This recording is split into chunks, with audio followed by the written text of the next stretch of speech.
네, 안녕하십니까? Hello, ladies and gentlemen. This is Reboot Korea 2022, which is being hosted, brought to you by NRC and KDI. My name is Kang Ji-hye. I'll be your MC. Thank you very much. Thank you for taking time out of your busy schedule to be with us here today. This symposium is being held under the theme of Reboot Korea 2022, where we are taking a new leap forward. We can discuss many new initiatives and many directions forward on economy, on balanced growth, national inclusion, regulation. And in fact, we have 5 different sessions, and they will be hosted by lead institutions and think tanks in Korea, where we will have the opportunity to hear from renowned thinkers across the world. With this, we begin this third session on new paradigm for regulatory innovation. For this, we will be learning more about what we can do for effective regulation and the implementation of effective regulation, which is why we have titled this New Paradigm for Regulatory Innovation. We do have experts and analysts from different think tanks and public research institutions in Korea who will be talking about the assignments and the challenges in regulation, looking at the current status and the future steps going forward for regulatory innovation. This is session 3, New Paradigm for Regulatory Innovation. I'd like to first of all introduce our moderator as well as the presenters and panelists. First of all, please welcome our moderator, Hong Kim, President of the Korea Legislation Research Institute. We have 2 presenters today. Professor at the Law School at Hankuk University of Foreign Studies, Mr. Seung-pil Choi. We have Vice President of Innovation and Dean of the Graduate School at RAND, Nancy Stout.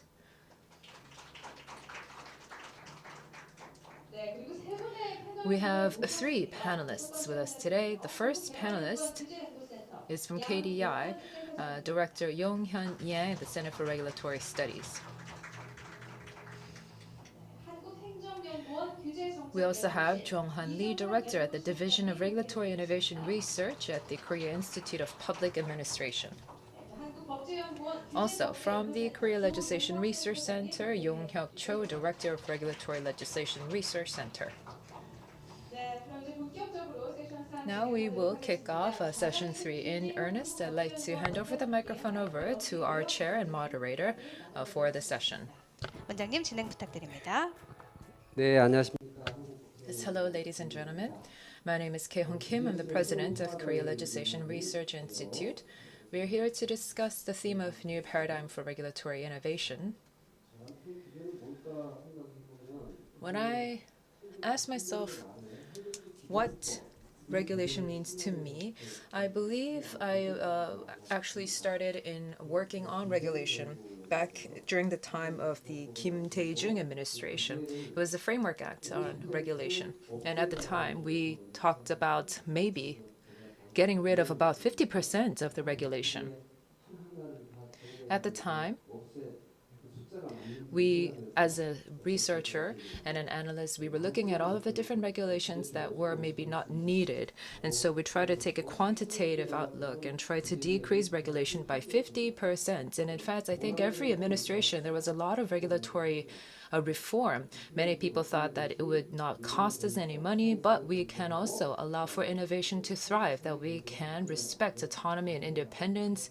And this is a way for us to go forward in that regard. In the past administration, we've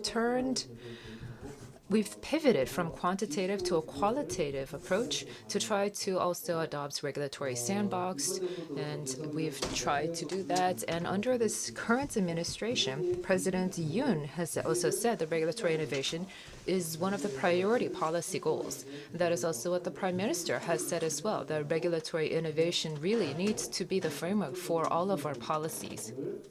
That is why we are here to discuss this theme on regulatory innovation. We do have 2 presenters today. and I had the opportunity to read their presentation materials ahead of time. They were quite interesting, but they look at the look at the issue from different approaches. So that would be very interesting. And also we have three panelists, all from different think tanks in Korea, and I understand that the three panelists represent think tanks that are working together on regulatory innovation tests. In fact, these think tanks have signed an MOU on a government project for regulatory innovation. So I think that their panel discussion is going to be quite creative and meaningful for all of us. I would like to give about 25 minutes to each of our presenters, and we do have three panelists. And I think that there might be some questions from the floor, and we also have to turn for answers. So perhaps you can limit your remarks to the panelists for 8 minutes. So I'd like to turn to Mr. Choi, first of all.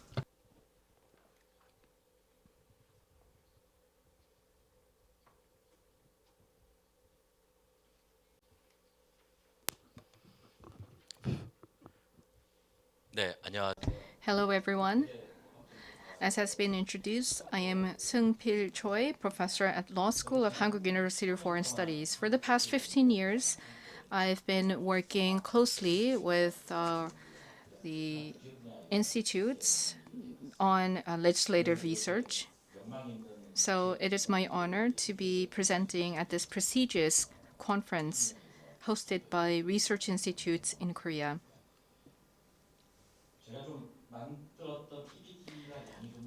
I have many slides that I've prepared, but I have to limit my presentation to 25 minutes, so I'm going to mainly focus on some of the key points. This is the main points of my presentation. When you think about the study of law, you can think about you can define it as a research discipline on the roles and responsibilities of the state. So I like to talk about the definition of risk and how it should be regulated. Because when you think about regulations, let's say regulations were failed, then you know that the state has not fulfilled its obligation to protect the life and safety of the citizens. So in that sense, you can consider that as a failure of the policy and failure of the state.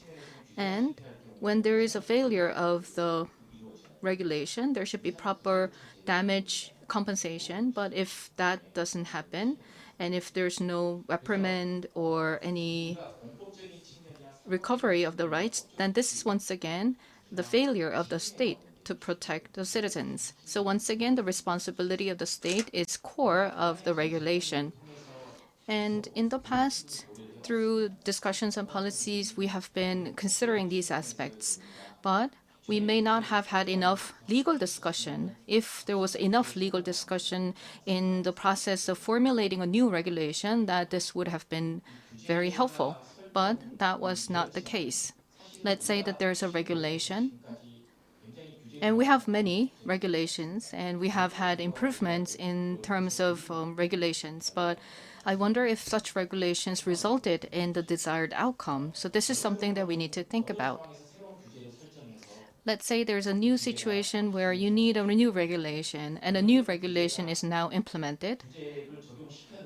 But then it may be that there may be an accident or damage to consumers. Then such cases may lead to legal lawsuits, and in such cases, the state may lose, or there may be some cases of illegal activities or violation of laws. Then in this process, we may have to revise the regulations. Then we may see backstep or lack of progress in terms of regulations. So we need to really think about the role or definition of a risk or a danger as part of regulation.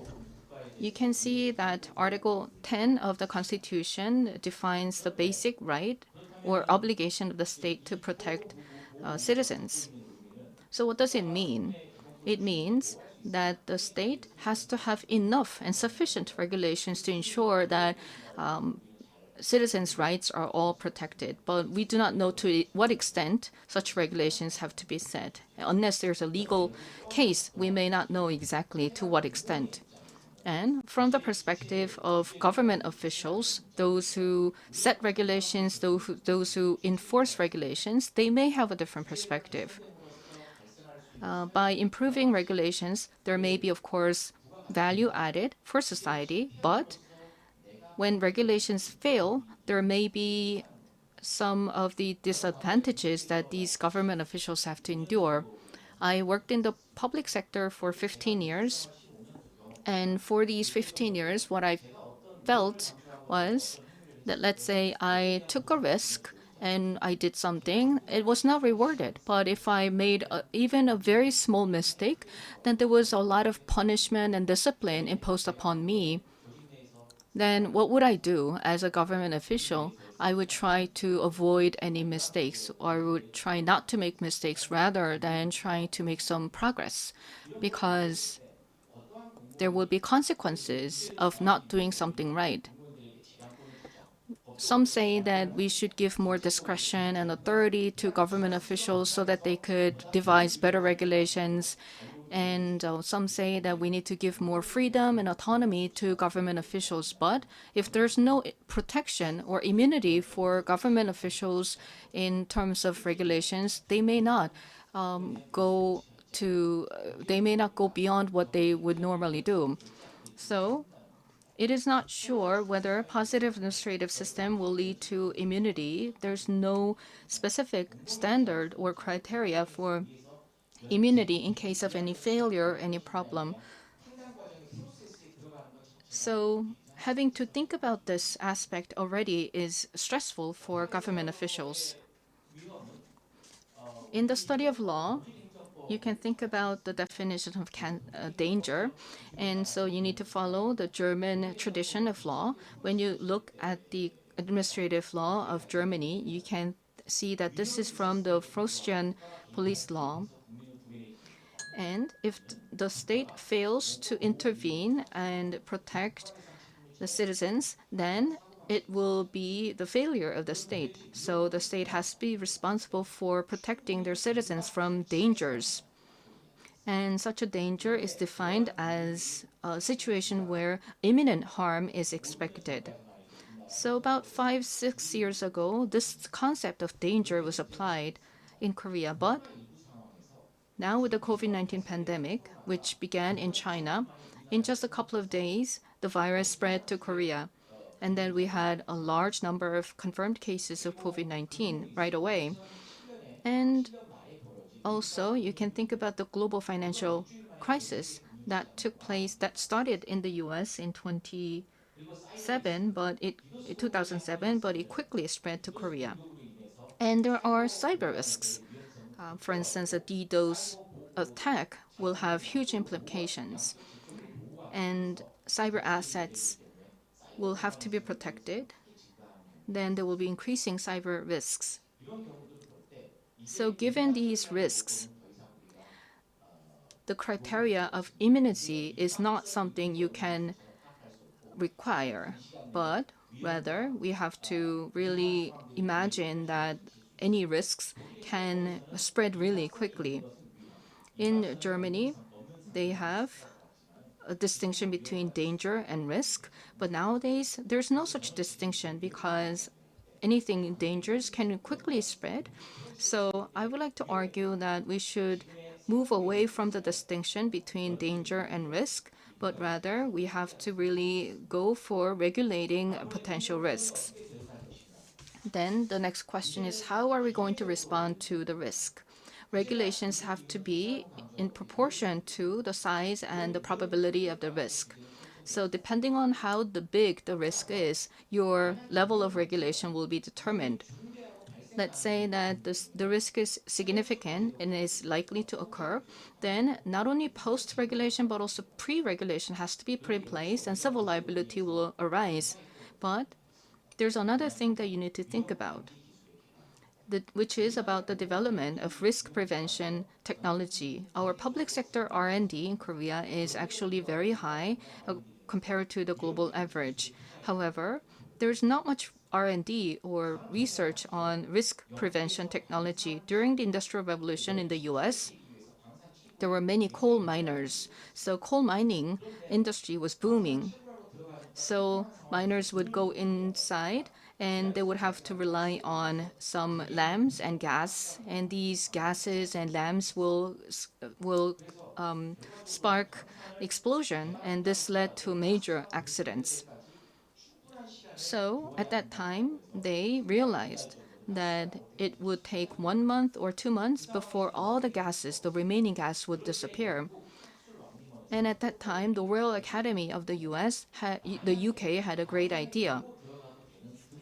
If they could develop or invent a lamp that they could safely bring inside the coal mining tunnels, then this would be wonderful. And in just a couple of days, a new lamp was invented that miners could bring into the mining areas. So they were able to start mining right away without having to wait for a couple of months for all the gases to disappear. So how should we respond to risks? We have to think about the development of risk prevention technology. How much are we investing in this? So for type 1, type 2, and type 3, I'm not going to cover all of them, but in conclusion, you can see that the principle of proportionality has to be applied as a principle of risk control. And the more evidence and the more data you have, the higher or the better regulation you can devise. In the traditional discussion of regulation, there are several limits that we need to overcome. There's an issue of the distinction between economic and social regulation, but certain regulations may be viewed as economic regulations for companies, but these may be viewed as social regulations for the sake of environment. Because let's say if companies have to invest more in environmental facilities, their bottom line will be affected. But the lack of such environmental facilities may lead to the lack of safety management for citizens. So making this distinction is not realistic. Secondly, we need to think about the issue of increasing efficiency through regulatory improvement. You may wonder why we do not have regulatory improvement or efficiency. In the past, we just focused on efficiency only, but that is not what we need to do.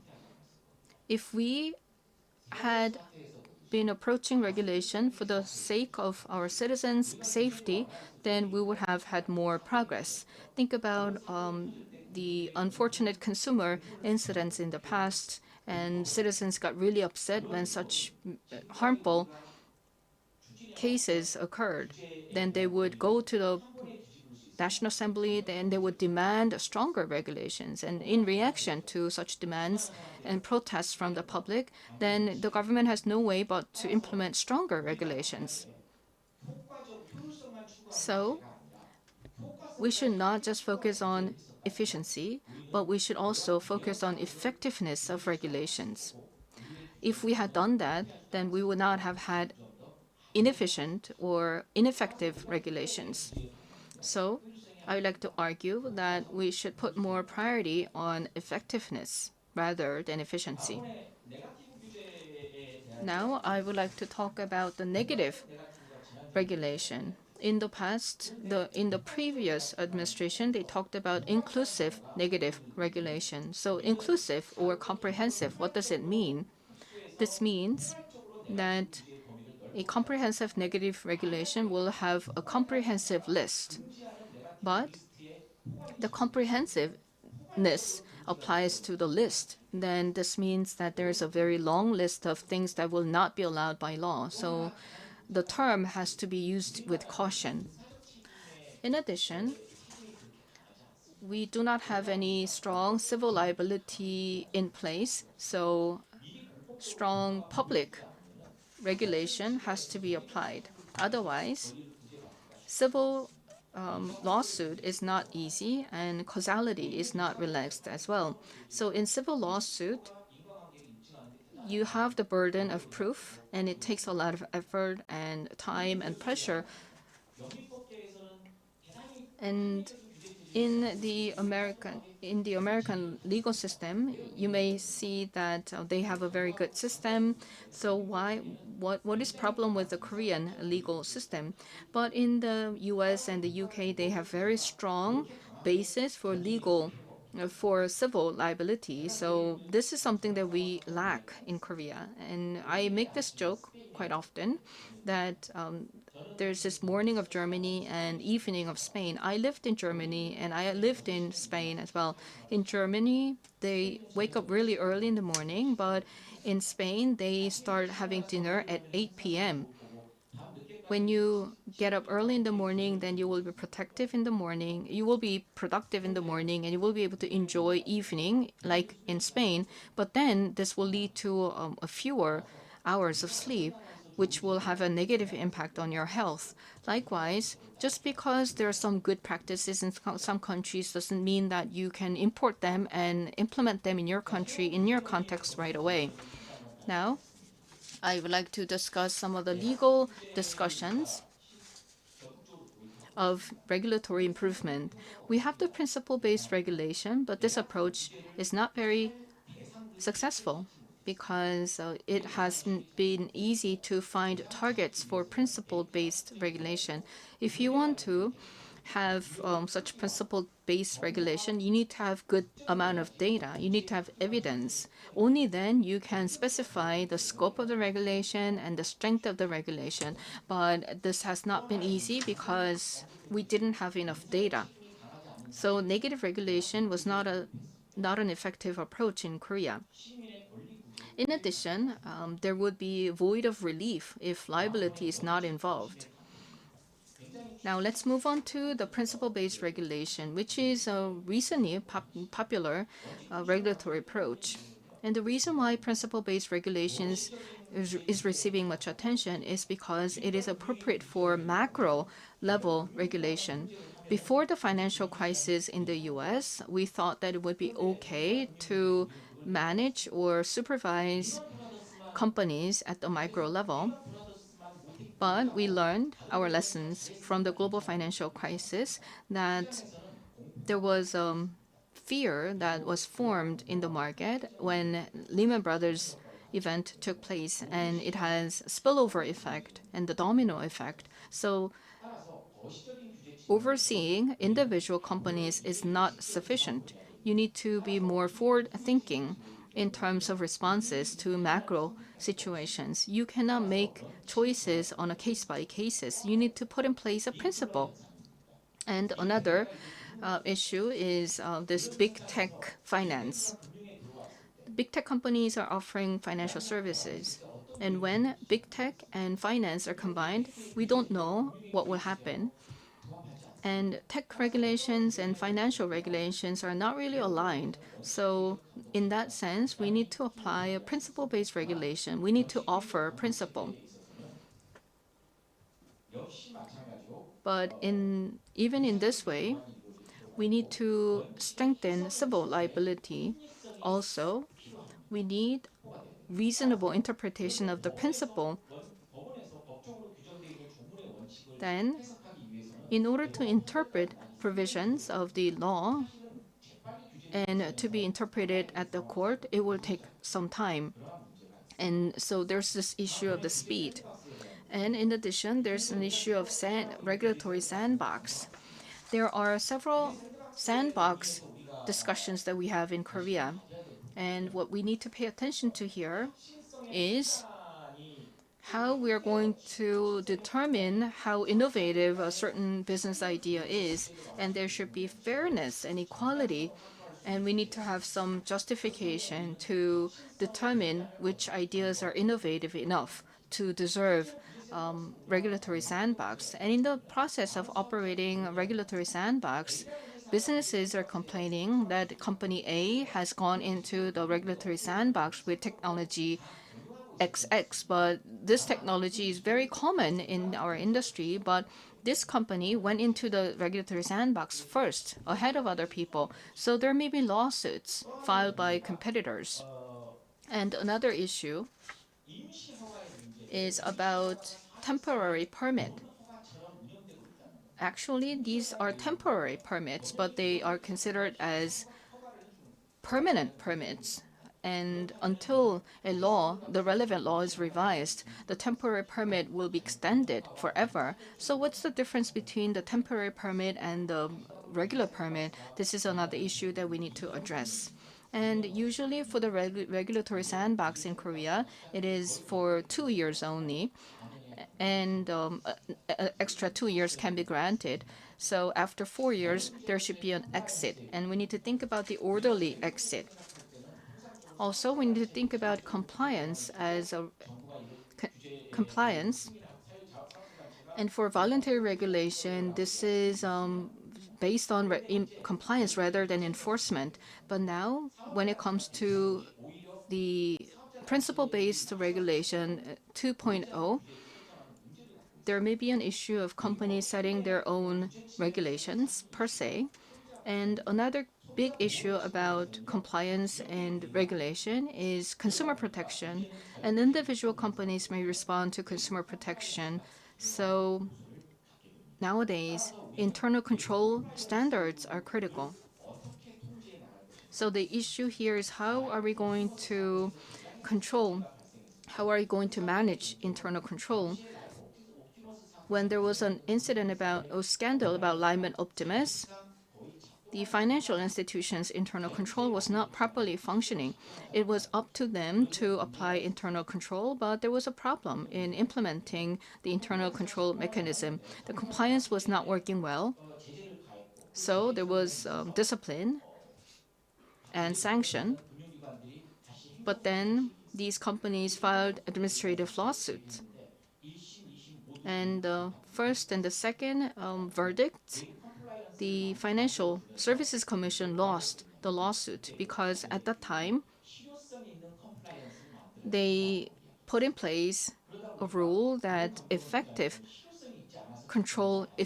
internal control has to be placed. And companies argued that these internal control systems were effective, but the administrative agency saw that this was not effective.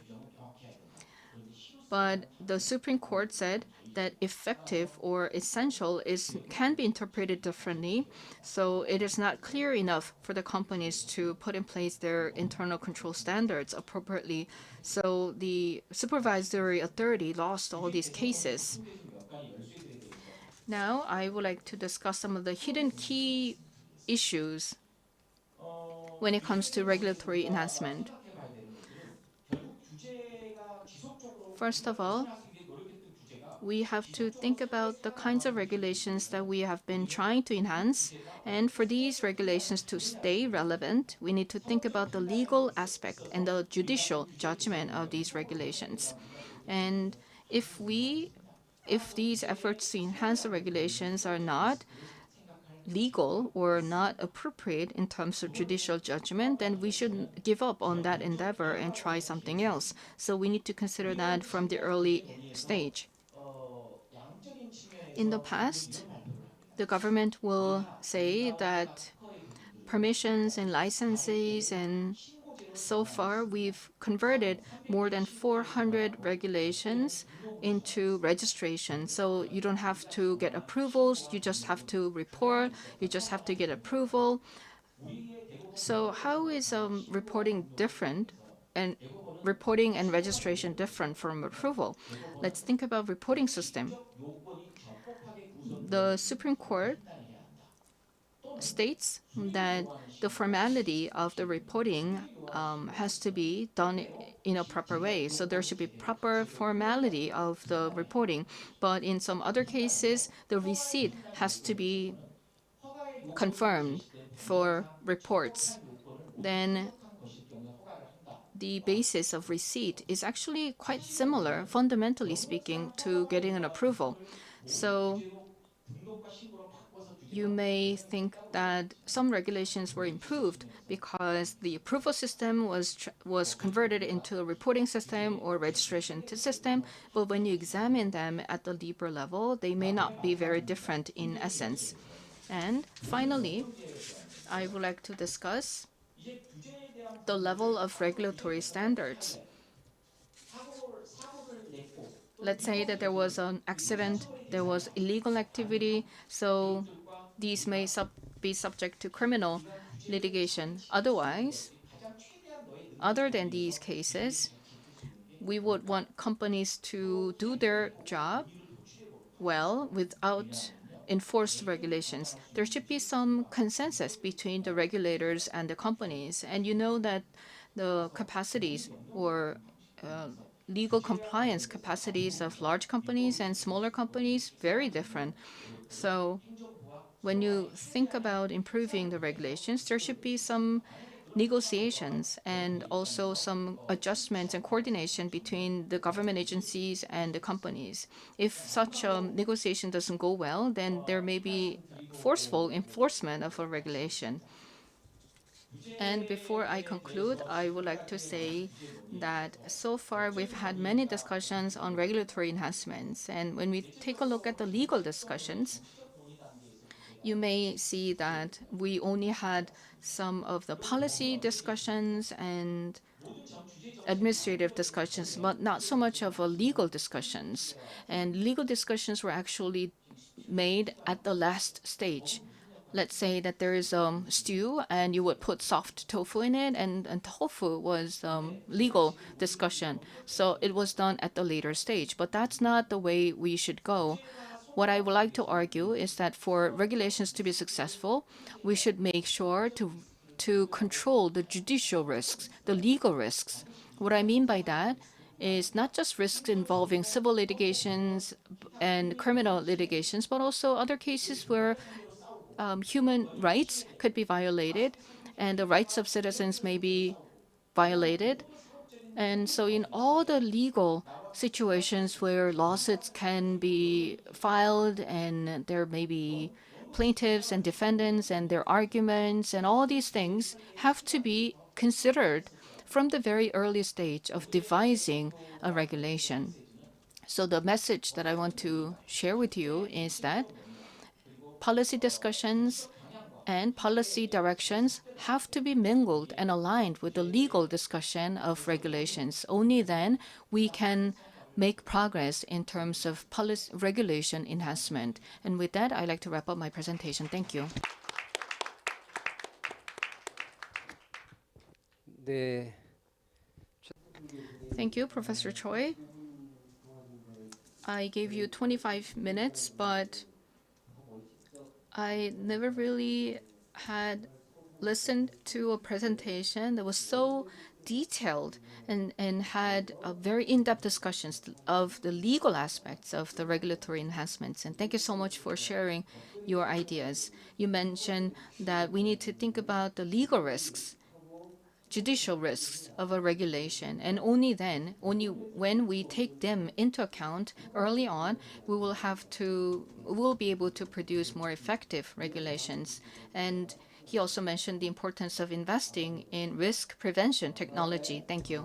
낸시 스튜어트 랜드 Next, we'd like to hear from Vice President Nancy Stout of RAND. We'll give you 25 minutes.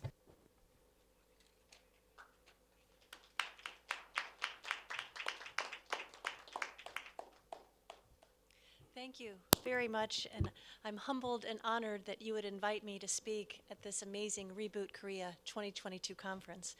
And I also agree very much with you, Professor Choi, and your view that the legal regulatory environment is incredibly important for innovation. And I'll make just a very brief comment on that in my presentation as well. First, let me introduce myself. I'm the Vice President of Innovation at the RAND Corporation. That stands for R&D. We are a think tank and a consulting firm, and we do work for clients across the world. We also have a graduate school, so I'm the Dean of the Graduate School at the RAND Corporation. It's a very unique arrangement where we sit inside the think tank, and our PhDs and master's students actually work on our client-related work and get paid for it. So as far as I know, we're the only graduate school that pays students to come to school and to work on policy problems.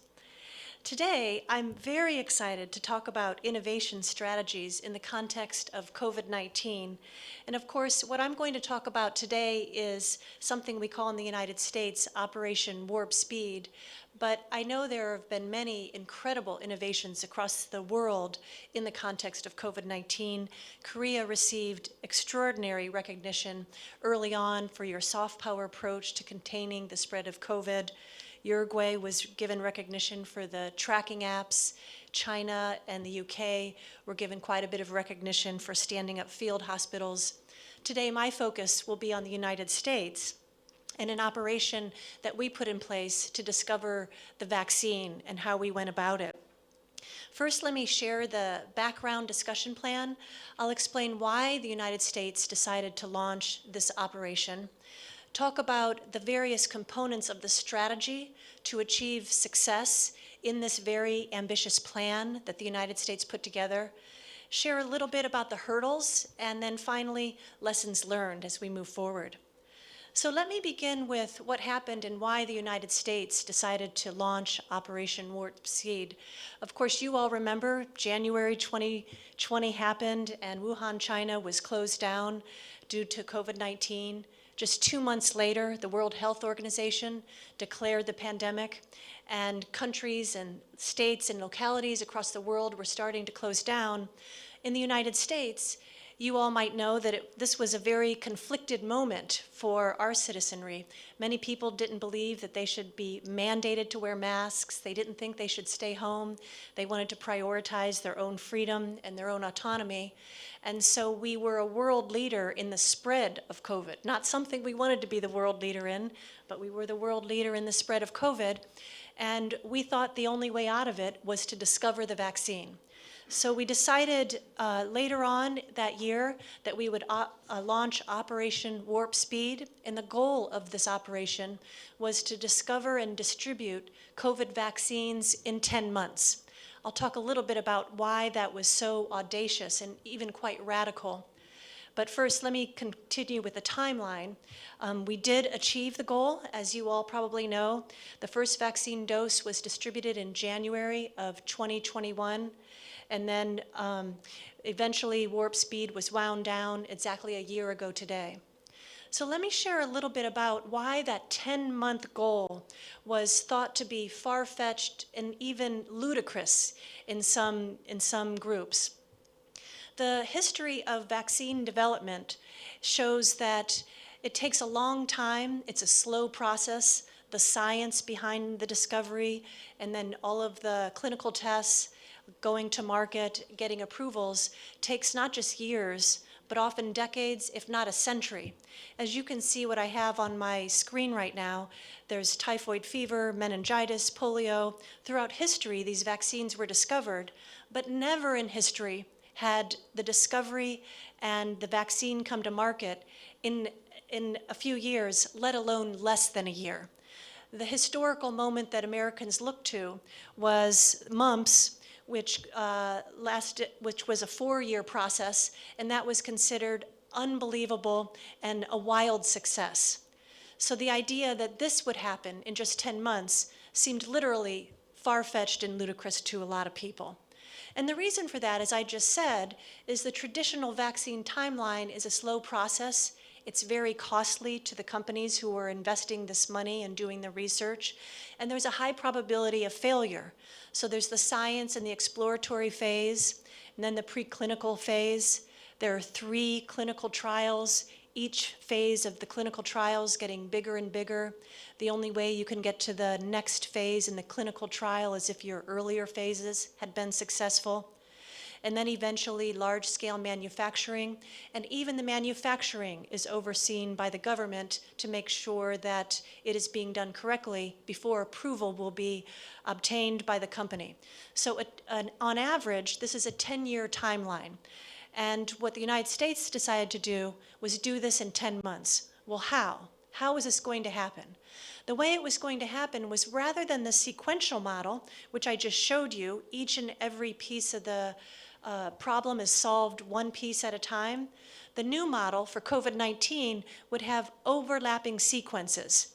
The science and the preclinical stages would be launched, but then the 3 clinical trials with humans would be overlapping. You wouldn't have to succeed in the first trial before you could start launching the second and third trial. And then the companies didn't have to finish the 3 trials before the federal government in the United States would start reviewing the trials and the results and even giving preliminary review and approval. And then even before the clinical trials were done and approvals obtained, manufacturing would start. So it would be an overlapping process, one that has never happened before in the history of vaccine development in the United States. Well, what happened was we succeeded in this, and a lot of people are looking back and trying to understand why this success happened, and it really boils down to 6 different components of the strategy. There's a lot to this story that we could talk about. I could talk about causality. Was Operation Warp Speed actually necessary? I could talk about the Russia role and the China role, but again, for now, I'm thinking about just the United States.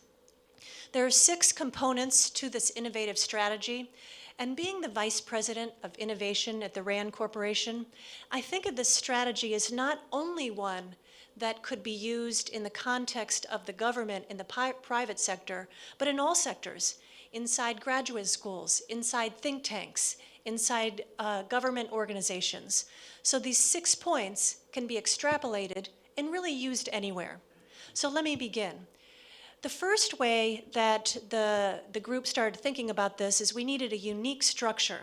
And with that structure, we needed a clarity of mission. Every single person involved needed to understand what the mission was, and the mission was to find a vaccine as soon as possible. Next, there was a unique partnership.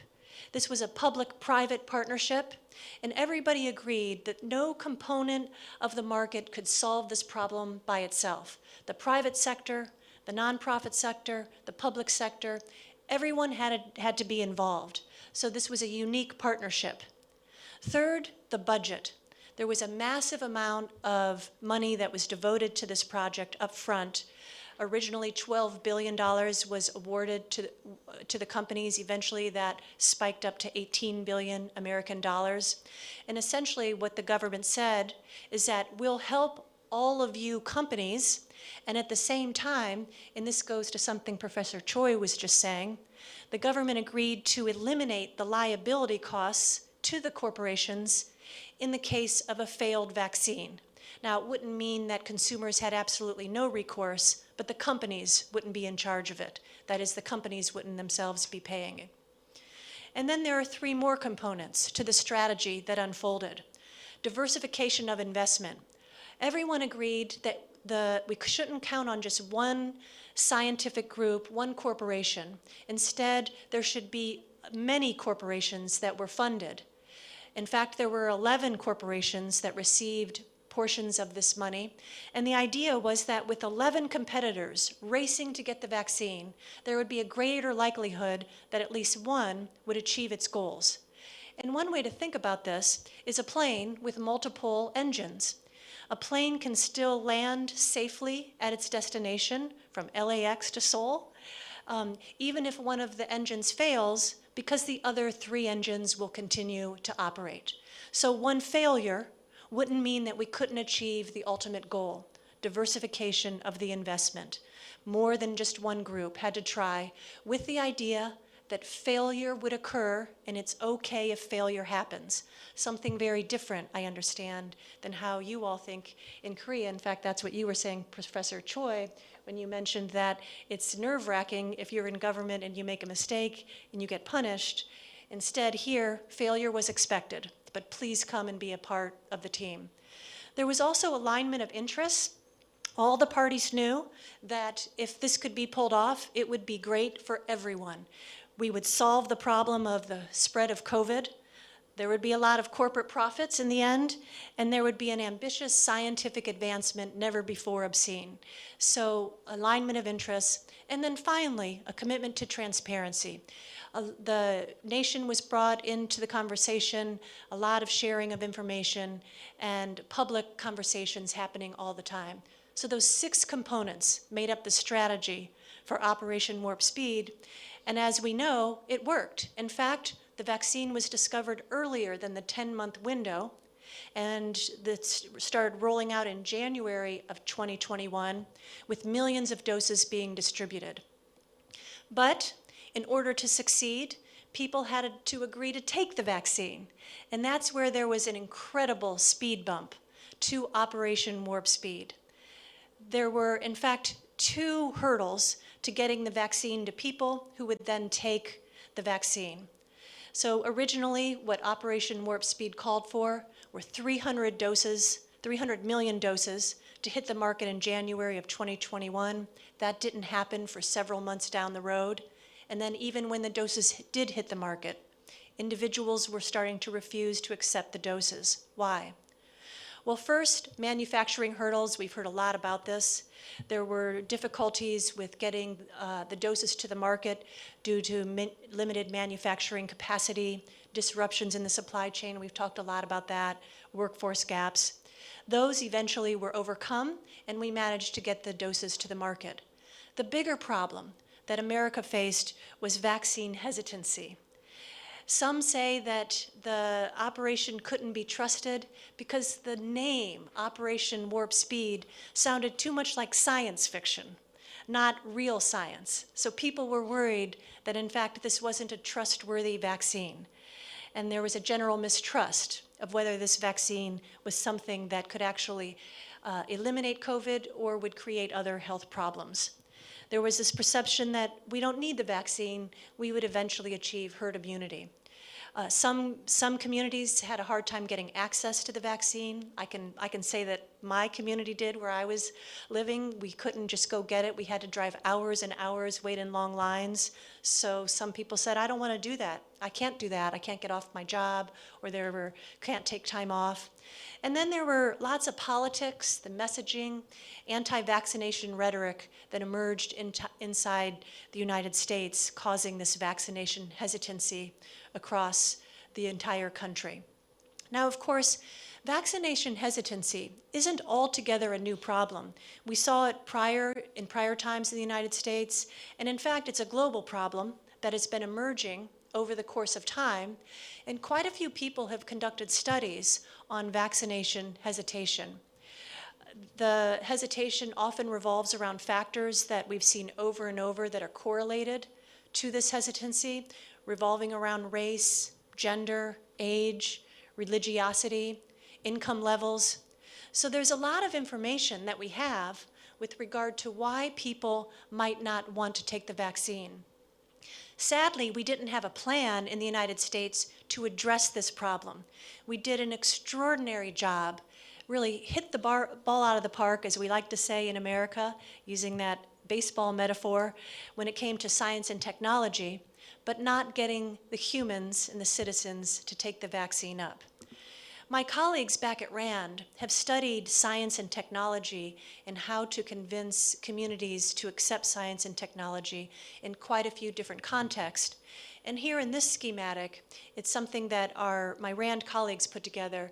And the point of this schematic is to show you that in the United States, it's a very, very diverse country with lots of different perspectives, lots of different ethnicities and income levels. And one of the ways to achieve success, in fact, many would say the only way to achieve success, is to recognize that you can't have just one message for your country, at least not the United States. In fact, you have to have multiple messages that are geared towards individual communities sent by a trusted communicator. And that trusted communicator could be a religious leader, a health expert, even a social influencer. It depends on who the person is, but it couldn't be just one message, which was what we were doing in the United States when we were rolling out the vaccine. We were really excited. We discovered it in record time, and then the ball stopped. In fact, in Los Angeles, a lot of my colleagues and students worked together in the city of Los Angeles to encourage individuals in different communities, high income, middle income, and low income communities. We went out to those communities, set up tents, had conversations in order to foster the take-up of this vaccine. So let me just share a few final comments on what the future holds for this area of study.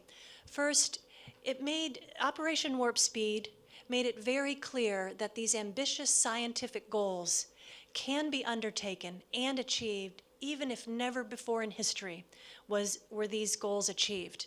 So science and technology can work on a much faster pace than we've ever observed before.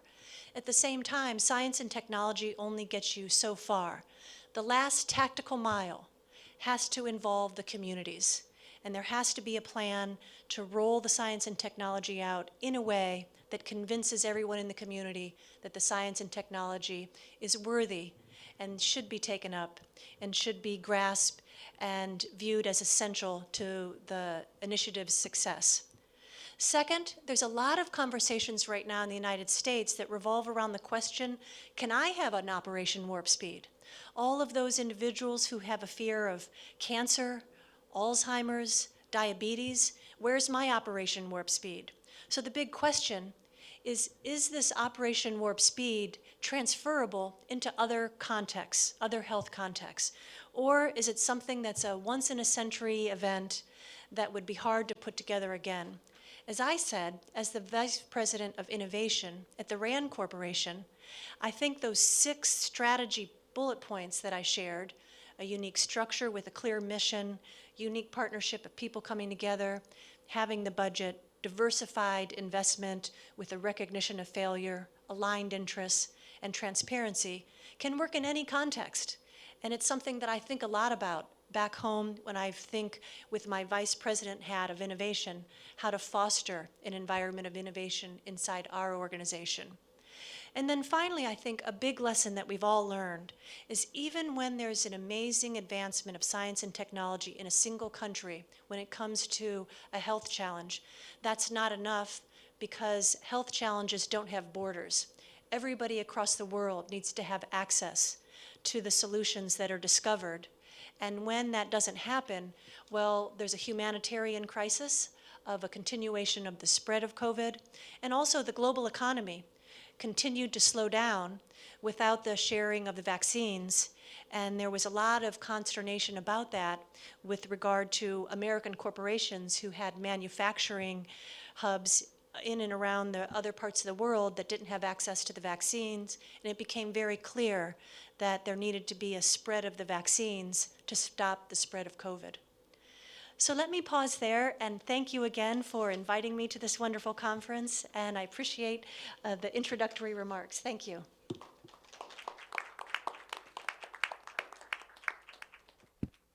네, 낸시 스타우트 Thank you very much. That was Vice President Nancy Stout. Yes, and I think that she has saved us some time for some of the panelists. She has spoken about the innovative approach taken by the United States in vaccine development for COVID-19 and how they have made such an enormous triumph, really. However, there was vaccine hesitancy, and one of the key takeaways is that we have to come up with multiple messages given by many different trusted sources of information.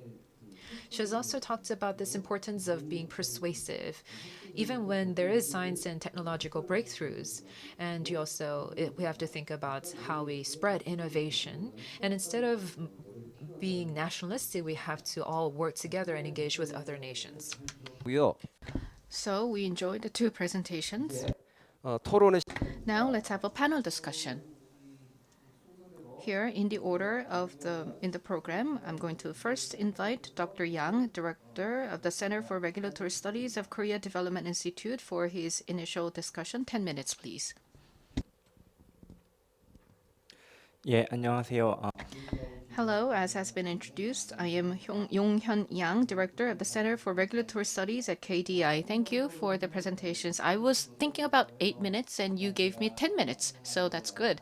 So I'm going to share with you my thoughts on these presentations and the topic. I'm not sure if I would be able to do a good job, but first about Professor Choi's presentation, how we can improve regulations a new paradigm for regulatory innovation. It was very impressive. He discussed the differences between danger and risk, and also negative regulation and the other types of regulation, as well as regulatory sandbox. So his presentation covered a lot. And each of these topics could even be a topic of a major conference. So these are all very heavy topics. And in May this year, we have KTI and Korea Institute of Public Administration and Korea Legislation Research Institute. We thought that even the negative regulation itself could be a topic for the whole afternoon of the seminar. So I thought about this topic, and he briefly mentioned the regulation. So when you think about voluntary regulation, you can break it into several categories. As Professor Choi mentioned, in the past, the company representatives would be given authority over the business operation. And also the trade organizations, industry organizations, they would be given some authority, and such trade organizations will regulate the member companies. So that was a form of a voluntary regulation in the past. But now we should move away from the association-focused regulation to an individual company level voluntary regulation. But if that is going to happen, then this means that the company should be capable enough to regulate its own operation. So there's capacity issue. And smaller companies may not have enough capacity to do so, so the government has to provide support.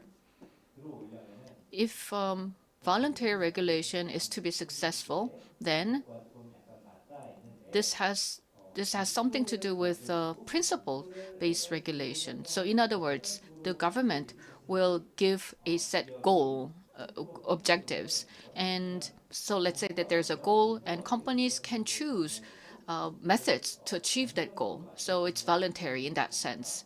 So the government has to set the bar, will set the goal, and each company will try to achieve that goal by implementing a number of measures internally. So the company should be able to understand which methods or which measures are necessary to achieve that goal that's been given by the government. But that requires expertise and capacity. So capacity building, I believe, is a prerequisite. It has to be done first. In this current government, they're talking about voluntary regulations by companies in the private sector, especially when it comes to the online platform companies. The government is trying to introduce some voluntary regulation for platform companies in the online space. Until last year, they were trying to enact the Online Fair Competition Act to determine what transactions can be allowed. So this was an initiative by the government to control the platform companies' businesses with law.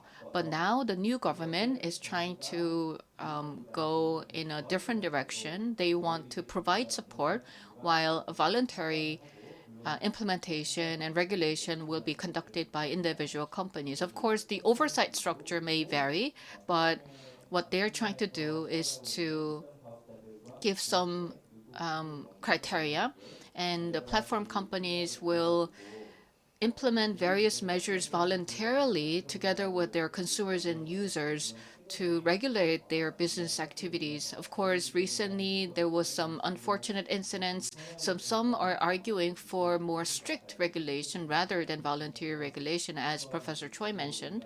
So there may be discussions on relaxing some regulations, but when a safety accident occurs, then in order to cover up for that, there will even stronger regulations could be introduced. So such a tendency has been observed in the past. And likewise, this time around, once again, there is a strong voice for stronger regulation on the online platform companies. So the government is considering to move away from the initial idea of a voluntary regulation to a more strict regulation. But we really need to fundamentally think about how to reduce risks. And they know how best to reduce risks involved in their business operation. And the companies need to continue to study and understand potential risks that their business could give to consumers or citizens, basically. And also at the same time, government officials have to be more knowledgeable about them, but they may not be as knowledgeable as companies because the companies, they know what inherent risks they have in their operation. So I believe that voluntary regulation can be introduced gradually, giving companies a set goal. Let's say there's a list of things that they need to comply with. And then, as for the specific methods or measures to achieve these goals, it is up to the companies. And I think that there are some successful cases, like HSD in the UK. They apply voluntary regulation for safety. But in Korea, I think that such voluntary regulation can first be applied for bigger companies because they have more capabilities. But we also have to be careful that some public may think that we're giving more immunity or autonomy to larger companies only. So that's something that we need to be careful about when it comes to communication. Now, moving on to Nancy's presentation, I thought about the kinds of questions that I would like to ask. And as I was listening to her presentation, it came to my mind. I was able to learn these 6 strategies or 6 components of a successful operation. So I agree that these are very fundamental principles. But then how can we have this type of operation in what context? And at the end of the presentation, Nancy said that in the case of a very urgent crisis, well, not all 6 components may work well, but when we are faced with a major crisis, everyone has a sense of crisis, then this may work. But otherwise, in normal situations, let's say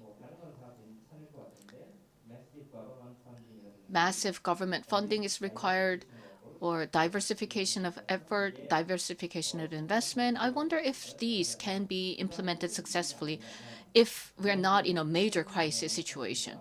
Well, let's say we're not in a crisis, then I wonder if we can successfully go ahead with eliminating the liability aspect and utilizing multiple investments and trying different methods at the same time. I wonder if such a mechanism can be effective and can function in a situation that is not a major crisis. Of course, the pandemic is such a major health crisis, so everyone was on board and they all knew that they had to do it. But I wonder if this could work in other normal situations. And so that's my only question. I wonder if Nancy can address that later on. Another major crisis is climate change. And this is not a short-term crisis. And short-term, we don't have short-term solutions to climate change. But still, we can think about an effective message, multiple messages that we can utilize to talk to people in different communities and different backgrounds. And we can apply what Nancy proposed or Operation Speed Warp to a climate crisis situation. Thank you. 양용현 Yes, thank you very much. Mr. Yang talked about how there needs to be a more capacity from the parts of companies and big role of the government. And also the other question was whether Operation Warp Speed or something like that can be done in a lower crisis level situation. Thank you for that. And now we'd like to turn to Jong-han Lee, Director at the Korea Institute of Public Administration. 10 minutes, please. 네, 안녕하십니까. 행정연구원 규제정책연구실. Hello, my name is Jong-han Lee. I'm a director at the Division of Regulatory Innovation Research at KIPA. So I enjoyed listening to the 2 presentations. And the 2 presentations, I think they are slightly different from one another. But I want to try to merge them as best that I can.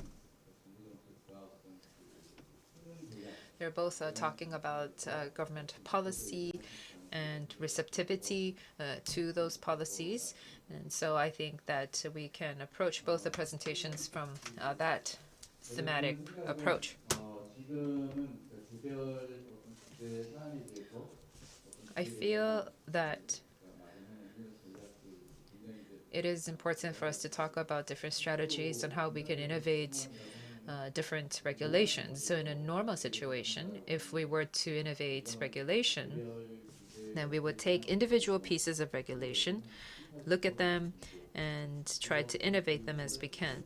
So that would take up about maybe 70 or 80% of our work, and then about 20 to 30% of our work would be devoted to a more fundamental innovation to regulation. And I think this has been the practice in the past, but I think now we are seeing a little bit of a pivot, that there's more devotion paid to fundamental innovative efforts, maybe about 50%, in fact.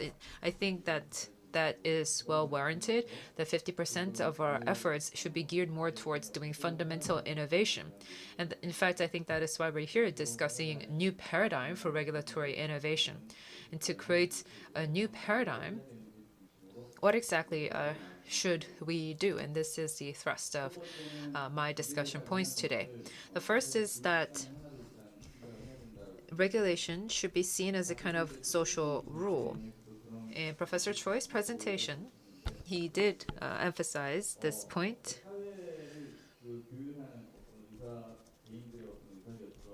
There are many different means that can be used to, I guess, adjust and manage individual decision making. And when there are these autonomous means, so maybe, for example, in society, we can consider certain customs or norms. I do believe that these customs and norms would be functioning in a regular, normal society. So even before we talk about laws or regulations, perhaps these customs and norms would have already kicked in society. Maybe culture, norms, and mores, custom. These would go a long way to consistently shape individuals' decision making. Which is why, of course, this would vary by society, but this autonomous kind of rules, whether or not these autonomous rules are functioning well and properly, depending on that level, the amount of regulation or the implementation of different regulations would be also different depending on the jurisdiction. And then, other than these autonomous social rules like mores and customs, then there would be legal recourse, so some more enforceable legal means. But even when we discuss legal means, I think we can break them down into two parts. So there's the, as Professor Choi said, there is the ex post legal relief measures from the point of view of personal responsibility, and when this culpability is not functioning well, then we would go the route of regulation. This means then we have to consider how this issue of personal responsibility or personal culpability is really functioning very well in our society. Depending on that, then this would go back to how much regulation we should try to set and enforce. So then, if we think about regulation, innovation, there are those different layers. So there's the social customs and mores that are autonomously kind of considered by different individuals. And then if not, then there's that level of individual responsibility. And if that fails, then we can fall back on regulation, and etc. But many economists often talk about the tragedy of the commons. And in a situation where there's a tragedy of the commons, if we were to thrust some pre-legislation or some kind of regulation to the people and foist it on them ahead of time, that would obviously not pass. So there needs to be some kind of consensus with the public, and determine a kind of pledge or determine a kind of promise with the society so that we make sure that the rules and the regulations we set would not lead to a tragedy of the commons situation. But if this is not kept well, then we can apply the personal culpability rule. And if that also fails, then we can set a fence around or engage in some other kind of countermeasure. And that would be similar to the regulation that we're talking about today.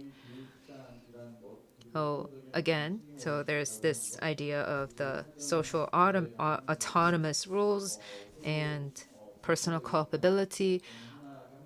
Of course, I want to make the point clear that these are, I guess, not things that are non-complementary. They are complementary to one another. They can coexist together. However, the trends or the slight currents might be different. So in some societies where the social mores and customs are very strongly enforced, then regulations might not be as much needed. But in a society where that is not necessarily the case, there might be some added need for regulation. So we have to ask ourselves, where are we as a society right now? And then I want to talk about principle-based regulation and rule-based regulation. As Professor Choi said, I think that I guess a principle-based regulation will be the direct translation of this, but I think that the translation you use was a little bit different. You said it's principle-based supervision. So I've thought of this, and I can agree why the translation was principle-based supervision and not regulation. I actually maybe am inclined to agree with supervision, but because I think the meaning is closer to supervision.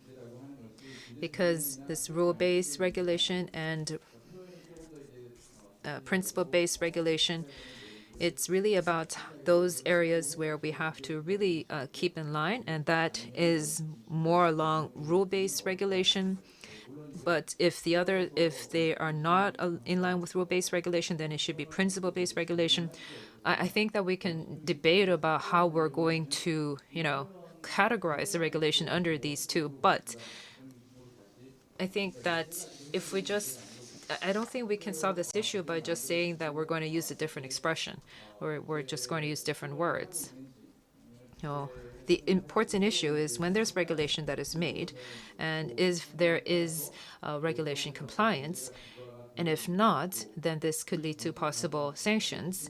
This whole process of regulatory implementation, if we were to consider that, then the principle-based regulation should be facilitated in a system. So there needs to be a kind of framework that enables this entire system of principle-based regulation to be properly implemented. So for that, we would also have to consider compliance strategies, for example. So we would have to ask ourselves how we're going to come up with such compliance strategies. And on test-based regulation, I would like to talk a little bit more at length on this, but I don't think I don't have a lot of time now, so I want to just touch upon the issue of governance on rule-based or principle-based, that I think basically this test-based kind of regulation, such as regulatory sandbox, this all comes down to the issue of governance. Because when there are more interested stakeholders and institutions and different participants who come in and there's no trust among them, then whether it be principle-based regulation or regulatory sandboxes or whatnot, these would not be successfully implemented. So again, it comes down to the issue of trust and governance. And that is what we would have to take into consideration. With that, I would like to conclude my remarks. 네, 이종환 실장님. Thank you very much, Mr. Lee. He talked about autonomous or voluntary regulation and rule-based regulation and principle-based regulation, as well as civil liability. So in order to be more of a principle-based regulation, we need more compliance, and this also requires good governance structure in place. Next, I'm going to invite Director Young-hyuk Cho of the Regulatory Legislation Research Center at the Korea Legislation Research Institute. Hello. As has been introduced, I am Yong-hyuk Cho at the Korea Legislation Research Institute. Thank you for these two presentations. I learned a lot, and I also enjoyed the panel discussions by the two previous panel members. I was able to understand all these discussions on a new paradigm for regulatory innovation and enhancement. And in my discussion, I would like to discuss my perspective as a legal researcher on regulation. In the study of law, I believe that we were trying to interpret regulations. When you study law, the first book that you would read is the Introduction to the Legal Study. And in the initial chapters, you talk about ethics and morals that you need to safeguard. This is basically order, and you try to interpret regulations.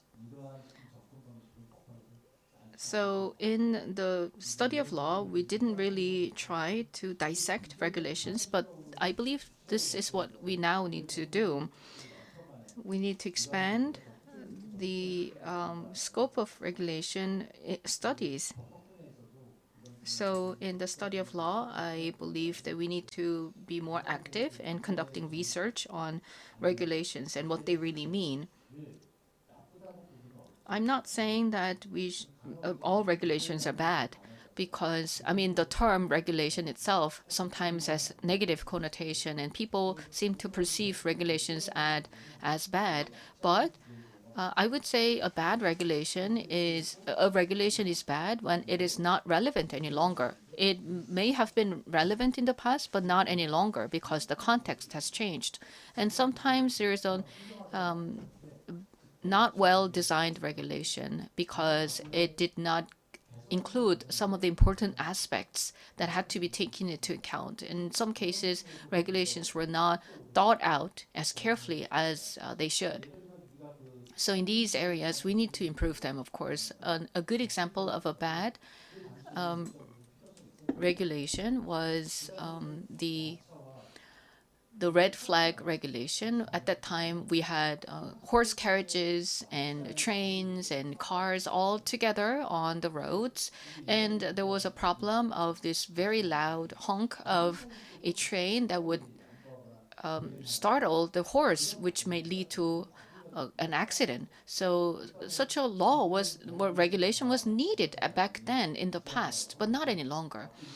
So regulations will have to evolve as our context and situations and circumstances change. So likewise, it is critical to have a timely regulation that is relevant. And Professor Choi mentioned about risks and dangers. And in the study of law, this, I believe, has to do with whether such a regulation may violate freedom and the fundamental rights of humans, or the obligation of protecting them from imminent danger and risks. So when you devise a regulation or strengthen a regulation, or when you review the existing regulation, I believe that we need to put in place a framework to review the existing regulations constantly on a regular basis.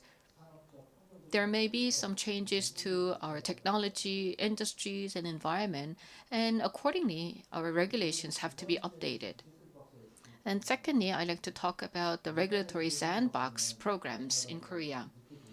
We introduced the regulatory sandbox a little later than other countries, but in Korea, we have extensive regulatory sandboxes, and the achievements were great.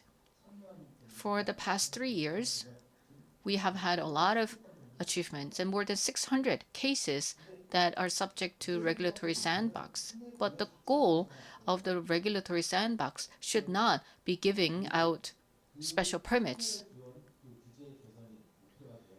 The objective of a regulatory sandbox has to be identifying some of the unnecessary regulation and and revising them or reforming them. But what is happening right now is that we have the regulatory sandboxes, but regulations stay. They don't get updated or changed. And those who get special treatment in the regulatory sandbox would enter the market first. So they will win compared to the other companies, but we still have the existing regulations unchanged. So it is unfortunate that the current implementation of the regulatory sandbox is actually against the actual goal of the regulatory sandbox. So I believe that we need to demand more regulatory changes and reforms. I believe we need to make a distinction between temporary permit and a temporary permit is given out to companies when the regulation is not appropriate. So when a temporary permit is granted, I believe that the government has to work hard to revise the legal system so that the company that receives the permanent permit can be granted the regular permit after the revision of the laws and regulations.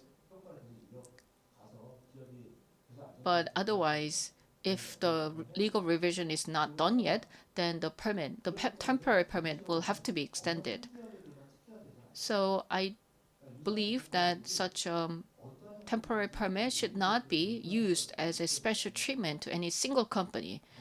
There should be fairness. But when it comes to demonstration permit, a demonstration permit is given out to a company that wants to test the safety of an innovation. The demonstration permit is given out to a case where safety is not proven yet. So we need to see the outcome of the demonstration to see if such an innovation is safe or not, and then we can start discussing how to revise the law. So we need to make a distinction between a temporary permit and the demonstration permit.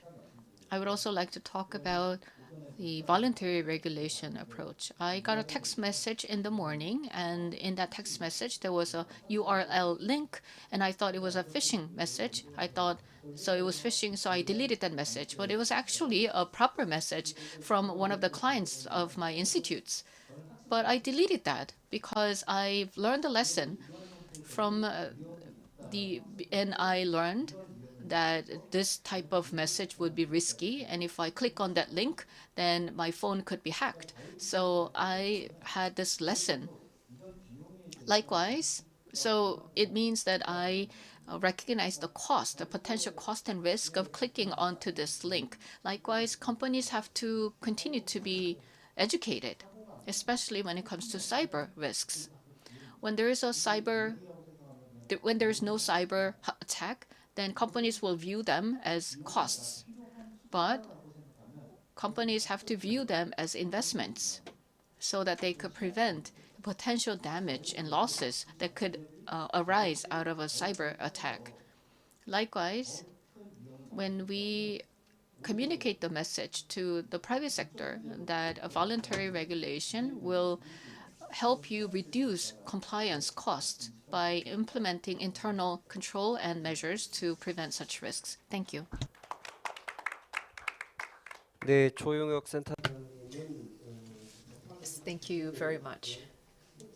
It's talked about how we would need to I guess, break apart regulation from the point of view of legal studies, and we have to be very proactive, make sure that they are not behind the times, that regulatory sandbox is not really something that we should see from the point of view of regulation, and that voluntary regulation should be seen as investment and not necessarily as cost. We've heard from the three panelists now.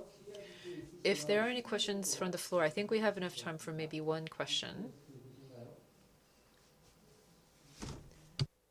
네, 없으시면 If there are no questions, I'm going to turn to our presenters for their feedback, maybe about 2 minutes each, I think. So we'll begin with Professor Choi and then turn to Ms. Stout. 네, Thank you. I appreciate all the comments. Director Yang, Director Lee, and Director Choi, thank you for your comments. So valuable and so insightful that I don't really have anything else to add, or because all these comments are so important, especially Director Yang. He talked about voluntary regulation, whether companies are capable of putting in place their internal measures and what should be the role of the government. These comments were really valuable, and so I will take them into consideration. And Director Lee mentioned that civil society voluntary regulation is actually a representative of how advanced your society is, and ex post regulation has to be done in an effective manner. Yes, I agree. When we take a look at our own legal system, the problem is that if it goes all the way to the Supreme Court, it takes 3 years. But I don't know if you have gone through this litigation process or a lawsuit, but however small the legal case is for the plaintiff, it is a painful process. It takes more than 3 years. So as Mr. Lee mentioned, when it comes to ex post regulation, I believe that we need to put in place an effective and speedy relief measures and remedies in place, and we need to have a better dispute resolution mechanism. And there may be areas where interpretations may not be clear.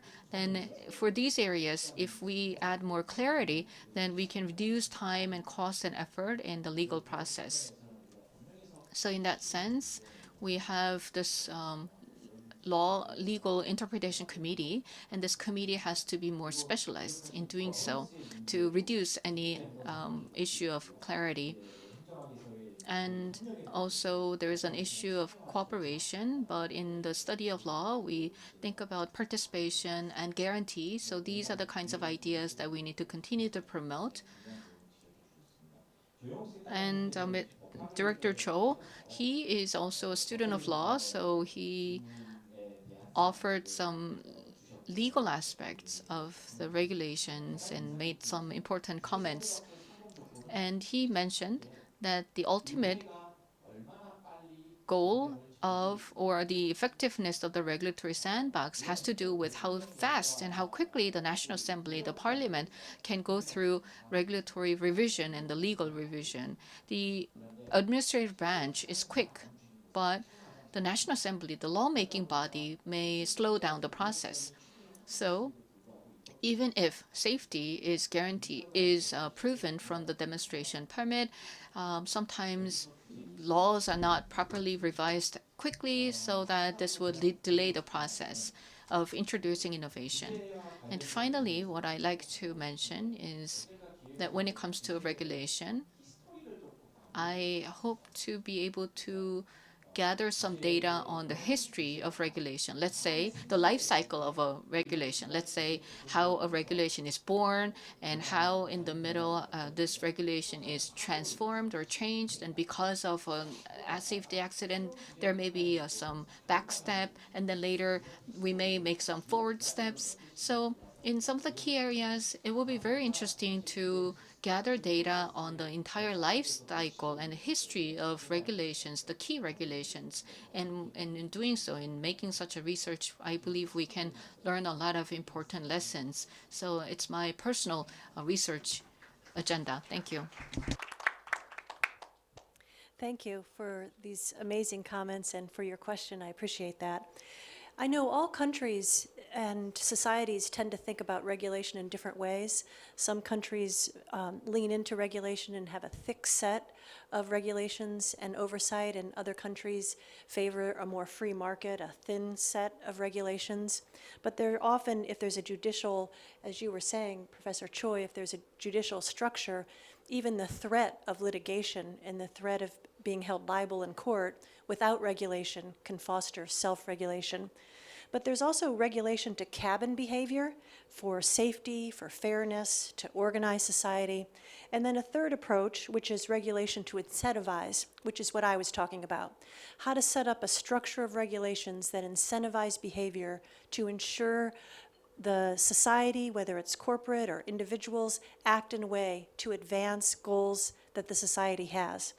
And what you asked, Mr. Yang, is whether Operation Warp Speed could happen outside the context of once-in-a-century crisis or maybe wartime, and that's the question that everybody's asking. I think the answer is yes. The reason for this is because Operation Warp Speed didn't change all of American focus. The vast majority of corporations and individuals and nonprofits and government actors were doing what they always do.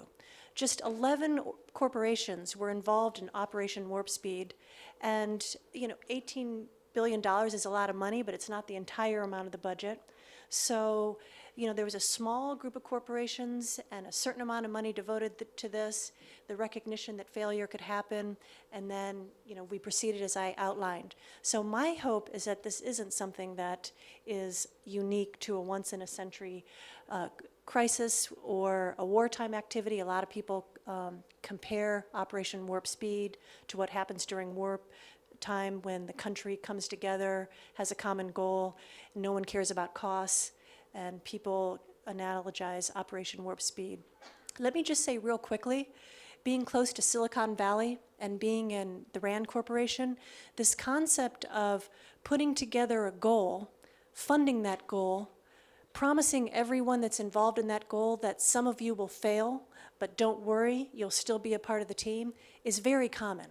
So as Vice President of Innovation, I often take strategies similar to what I outlined inside my enterprise, and you see it all the time in Silicon Valley. In fact, we have an alumnus who comes back to RAND who heads up innovation inside Netflix, and he describes exactly this approach. So I would say yes, this can be used in all sorts of different contexts, whether it's in the government context or private context. Thank you again for inviting me to speak. 네, 감사합니다. Thank you very much. So we heard the final remarks from the presenters. And the theme of this session is New Paradigm for Regulatory Innovation. And through the two presentations and panel discussions, I believe that we were able to cover a large area. And going forward, the three research institutes will continue to conduct the research and conclude our findings. And there's an MOU among these three research institutes. So we're going to carry out joint research, and we're going to disseminate the findings, the results of our joint research, so that we can make contributions, substantial contributions to enhancing the regulations in the Korean society. With that, let's wrap up the session. Thank you very much. 네, 규제 혁신의 Thank you very much. This was session number 3 on the new paradigm for regulatory innovation. Regulations mean that we have a set of rules that we need to abide by, and some people seem to consider regulation as a negative thing that prevents us from doing things. But as we heard from the presenters and the panel members, we need regulations, but at the same time, we sometimes need to implement something similar to warp speed operation to carry out innovation as quickly as possible. So this was a very informative session. I hope you all enjoyed the session. With that, we would like to conclude session number 3 by giving a big round of applause to the moderator as well as the presenters and panel members. Thank you very much. So this is the end of session number 3, and we will have a short break. And starting from 3:45, session number 5 will begin in this room. So enjoy your break and hope to see you again back here for session 5. Thank you.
네, 안녕하십니까. 경제 Ladies and gentlemen, this is Reboot Korea 2022, hosted by KDI and NRC.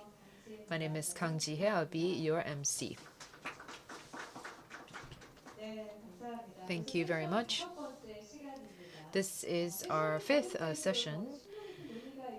And as the sessions progress, I believe that we are engaging in a more in-depth discussion. And I believe that in this session, we will also have a meaningful time. This session is being held under the theme of social cohesion and future social safety. Under COVID-19, the keyword safety has become very important for us, and also with the Russia-Ukraine war and US-China conflict, we've been seeing various social challenges leading to many societal and generational conflict as well. Under Reboot Korea 2022, we are thinking of taking a new leap forward, and I believe safety is going to be key in the future. Hopefully, we will be able to hear much from our panelists on this issue of social safety. We have many experts who will be talking about social safety and social cohesion, public welfare, public health, safety measures, where many members of the public can take social ownership and feel a sense of community in the framework of social safety.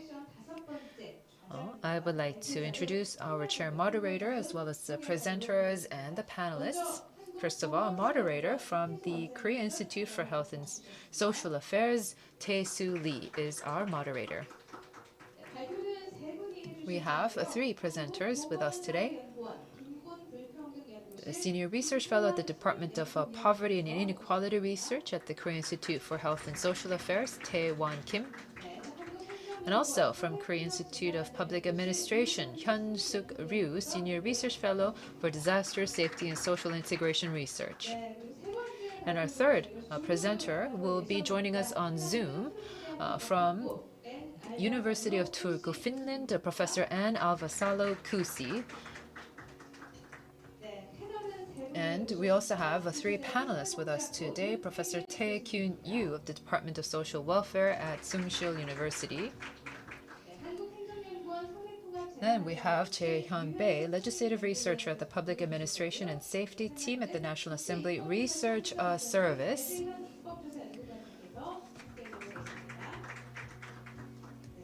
And then we have from the Korean Institute of Criminology and Justice, Chung-suk Yoon, Senior Research Fellow, Crime Analysis and Survey Research Division.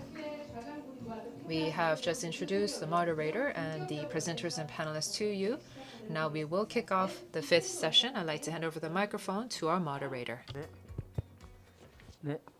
감사합니다. Thank you very much. So, as had been introduced, I am Tae-soo Lee, President at the Korea Institute for Health and Social Affairs. As you may know very well, in this session, we have put together the session together with the KDI and the Korea Institute and other research institutes, NRC, but this particular session has been put together by the Korea Institute for Health and Social Affairs, as well as the Korea Institute of Public Administration and the Korea Institute of Criminology and Justice. So we have with us in the session three representatives from the three research institutes, and we also have experts from outside institutions, especially because this is an international seminar. We have with us Professor Ann Alvasalo-Kusi from Finland. So this is how the session is composed of. We are going to be discussing matters related to social cohesion and social safety. Some of you may think that social cohesion and social safety are not very related, but in order to promote social cohesion, we need to guarantee safety of our citizens. We need to make sure that our citizens feel secure and safe. And based on social cohesion, we can address many social challenges together, especially to eliminate any sources of anxiety and fear. Therefore, having said that, you can see the connection between social cohesion and social safety, and dealing with these two very interlinked topics is meaningful. We're going to invite 3 presentations, which will be followed by panel discussions of the 3 panelists. And if you have any questions among these offline audience as well as online audience, we would love to entertain questions from the audience as well. Because we have 3 presentations, I will give each presenter 15 minutes so that we can have time for the panel discussion and the Q&As. For each panel member, I would like to give 8 to 10 minutes each. This is how we are going to conduct this session. So, Professor Ann, I'm not sure what time it is in Finland, exactly what time it is. I hope it's not too inconvenient for you. Oh, it's 7 o'clock. Okay. So it's early in the morning, I guess. So thank you so much for joining us. And later, I will give you 15 minutes, just like the other presenters. Now, first, I'd like to invite Senior Research Fellow, Mr. Kim, from the Korea Institute for Health and Social Affairs, and he's the head of the Department of Poverty and Inequality Research, and he is a well-renowned researcher on the topic of poverty and inequality. So please go ahead. Thank you, Dr. Kim. Hello, my name is Taewon Kim of the Korea Institute for Health and Social Affairs. Thank you very much for inviting me to speak at this very important conference. We are here under Reboot Korea, so we are trying to reboot Korea, so to speak, try to take a new leap forward. And that is why I am here to discuss conflict in South Korean society, and conflict is something that we would have to definitely uproot if we were to reboot Korea. And today, I would also like to maybe discuss some policies, but more than that, I want to talk about the state of conflict in South Korean society today. So I would like to take stock of the situation. And listening to the other presentations, for example, in the next room, there were presentations on the Germany's case and Japan's case. And I think that the Japanese speaker, a lot of the different social conflict that was present in Japanese society are very similar to the conflict that we are seeing it in Korea today. I thought that was very interesting. I'm going to talk about these 3 aspects. As you know, in Korea, it was a very poor country in the past, but it has developed very rapidly with about $30,000 per capita. And in fact, we are one of the world's 5th largest exporting country. And in fact, many in Korea think that we have become an advanced country. Many people consider that Korea has developed very markedly over the years. And another is that we have become world's 10th largest economies in 2020, and as of July 2021, the UN UNCTAD said that Korea is now an advanced country. Oh, I understand that this was the first time this has happened in 57 years, so this really allowed for a huge surge of pride in Korea. And at the end of 2019 and early from 2020, as you all know, we've suffered from COVID-19, and the media has reported that Korea was relatively successful in responding to COVID-19. These are some of the positive developments that we've seen. And also another positive development is something that you are all aware of, BTS and Korean movies doing well internationally. And these cultural achievements as well, where we are able to now tell more people, export some of our culture to the rest of the world. We're able to see that as the country continues to develop, we wondered whether the people living inside that country are actually happy. I understand in Japan, as you know, it's a very rich, very advanced nation, but many people wonder whether the Japanese people themselves are happy. And so in Korea, there was the same concern that maybe the people themselves are not necessarily so happy. As you know, Japan and Korea both have serious low birth rates and severe population aging. They're not getting better, they're only getting worse. And in fact, aging is getting worse compared to other countries. And we have conducted research in Korea, but also in the Japanese speaker's presentation. We're able to see that if we compare with Germany's case and Japan's case, they've had low birth rate issues as well. And in trying to solve this, one of the first things that they did was to try to have harmony and balance inside the family. So gender parity and gender equality was some of the things that was emphasized. And this was something that the Japanese speaker mentioned. Low birth rates, population aging basically can be solved with more children, and this disparity between the genders would be something that we would have to address to get rid of certain conflicts in Korea. So, for example, in Korea, not many people are getting married, first of all. And even if they are married, they are not having children because the parenting burden, costs of childcare are so expensive, and child rearing is made to be a burden on the women. So as you can see here, the costs are many multiple times that of a GDP per capita compared to other countries. Now, this is definitely an issue that we would have to address if we want to solve the low birth rates issue. I'm sorry, but maybe you can remove your face mask. Yes, I'm sorry. Yes, another is that in Korea, industrial accidents, this is also something that is very embarrassing. For Korea, many people, many workers are dying or suffering accidents while working. And this is a very embarrassing statistic. And another thing is that the poverty rate of old age, this is senior poverty, is very high. In fact, compared to other OECD countries, it is quite high. No, it was 43% before. I think it has lowered to about 30% now, but it's still relatively much higher compared to OECD average. So we can see that these are some of these uncomfortable statistics, and they are leading to lower levels of social cohesion. Just briefly on the major conflicts in Korean society.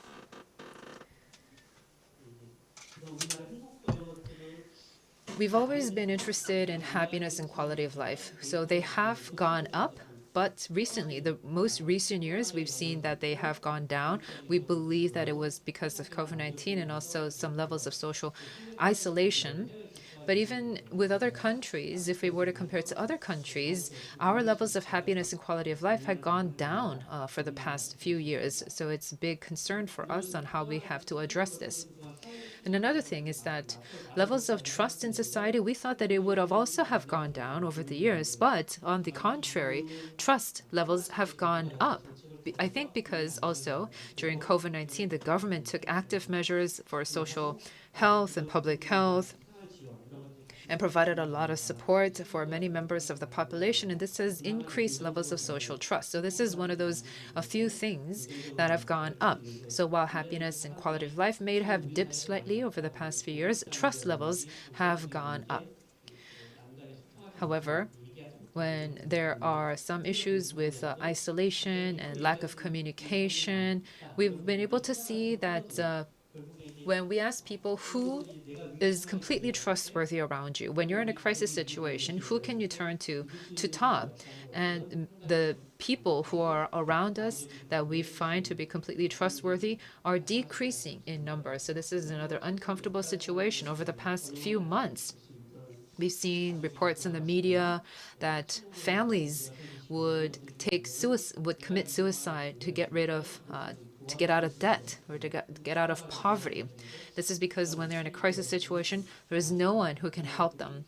And they seem to have gone ignored by society, and the state did not step up to help them. And so in this kind of situation, happiness and quality of life levels would continue to go down.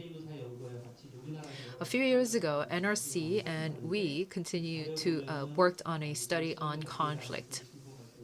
So if we take a look at this, there's different kinds of conflicts, so political conflicts and conflict between managers and workers and etc.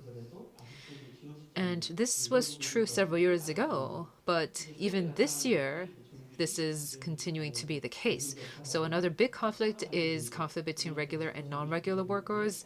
So with the number of escalating industrial accidents, this also means that there's a lot of conflict between full-time workers and permanent workers, temporary workers. And the media also has reported, particularly because this spring we've had the presidential election, so there was a lot of generational conflict. So many people are saying that millennials these days, they can work to the bone, but their future is not going to be as better than their parents' generation was. So this is leading to generational conflict in Korea. And I believe that next year, another big change is going to be pension reform in Korea. There's going to be a lot of discussions on that, and these discussions on pension reform are being very challenging because of generational conflict. As time goes on, generational conflict, we hope that it would go down, but in fact, it has not gone down. It has remained relatively constant, that there continues to be this conflict between the generations.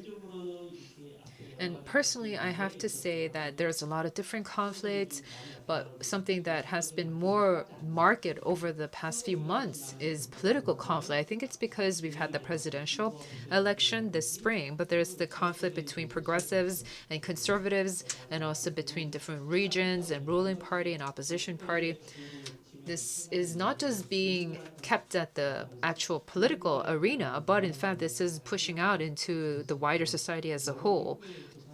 And if we look at a US study, this is a US study that said that the United States is top in the world in terms of political conflict, but Korea is right up there with the US. So this means that many high-level ranking politicians should also consider this to be a very serious issue that we have to address. And then there is the issue of fairness. This is what the past administration has been focusing on, but many people have a very negative aspect of fairness in terms of employment. Many people say that there is no ladder going up. In the past, if you studied hard, you had a good job, you can go up. And not just you, but your family, your children can have a stable home, stable earnings. But these days, people have very negative outlook on fairness. And they wonder because the country, I mean, Korea as a whole seems to be doing so well, it's developing so rapidly, and yet the people living in Korea, there are not these sufficient safeguards to have them live equitable, fair lives. And even if we try to do our best, there are these blind spots or some regulations, and these are being hurdles in our development and growth. But at least during the COVID-19 crisis, the government really engaged in a lot of stimulus measures. And so you see here, the green is where the green it stands for disposable income distribution. And we can see that for employment income and business income, they have continued to remain constant over the years. That even before government's intervention, before secondary distribution, the primary distribution, that is, which is being done by the market, is where we're seeing a lot of the impact. Because if we look at the different studies, we've seen that there's this huge gap between full-time and temporary workers, or between genders, or across different regions. These gaps are making primary distribution very difficult. So this is some area where we have to really focus on.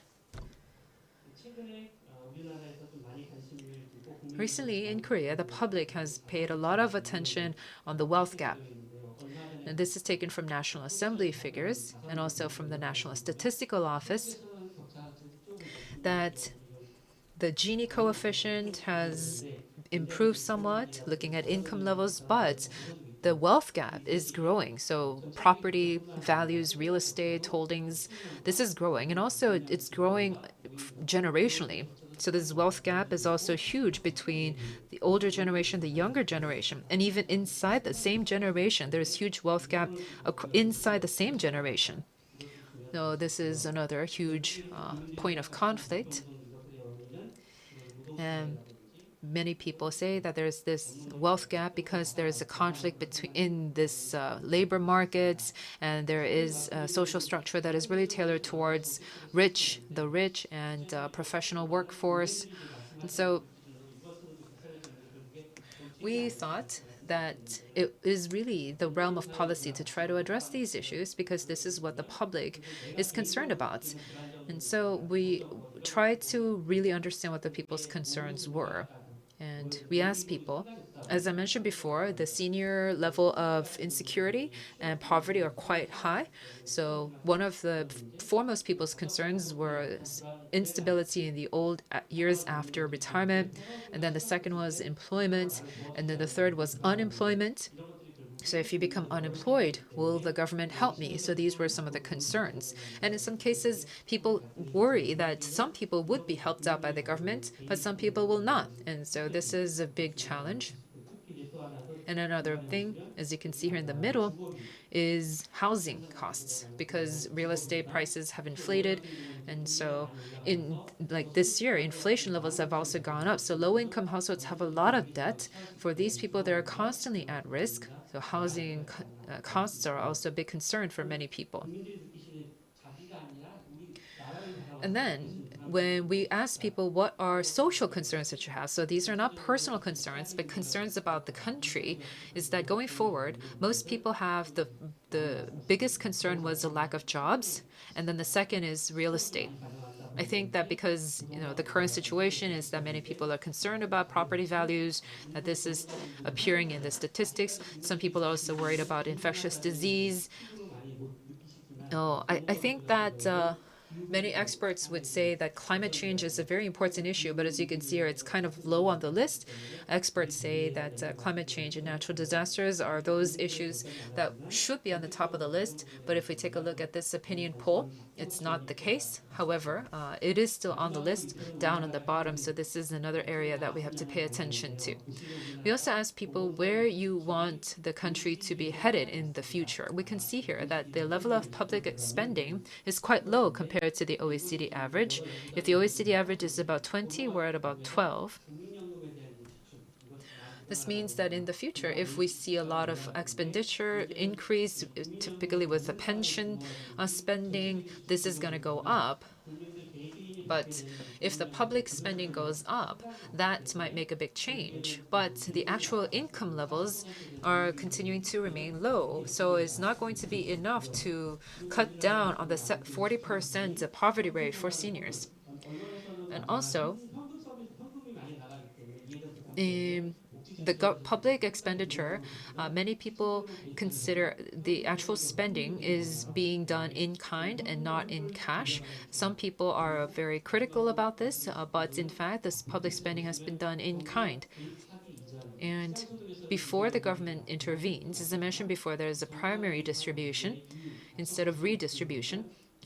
And if we look at distribution levels, that they have gone up, and if the income levels also have gone up, this means that we are living in a country where there's very low burden.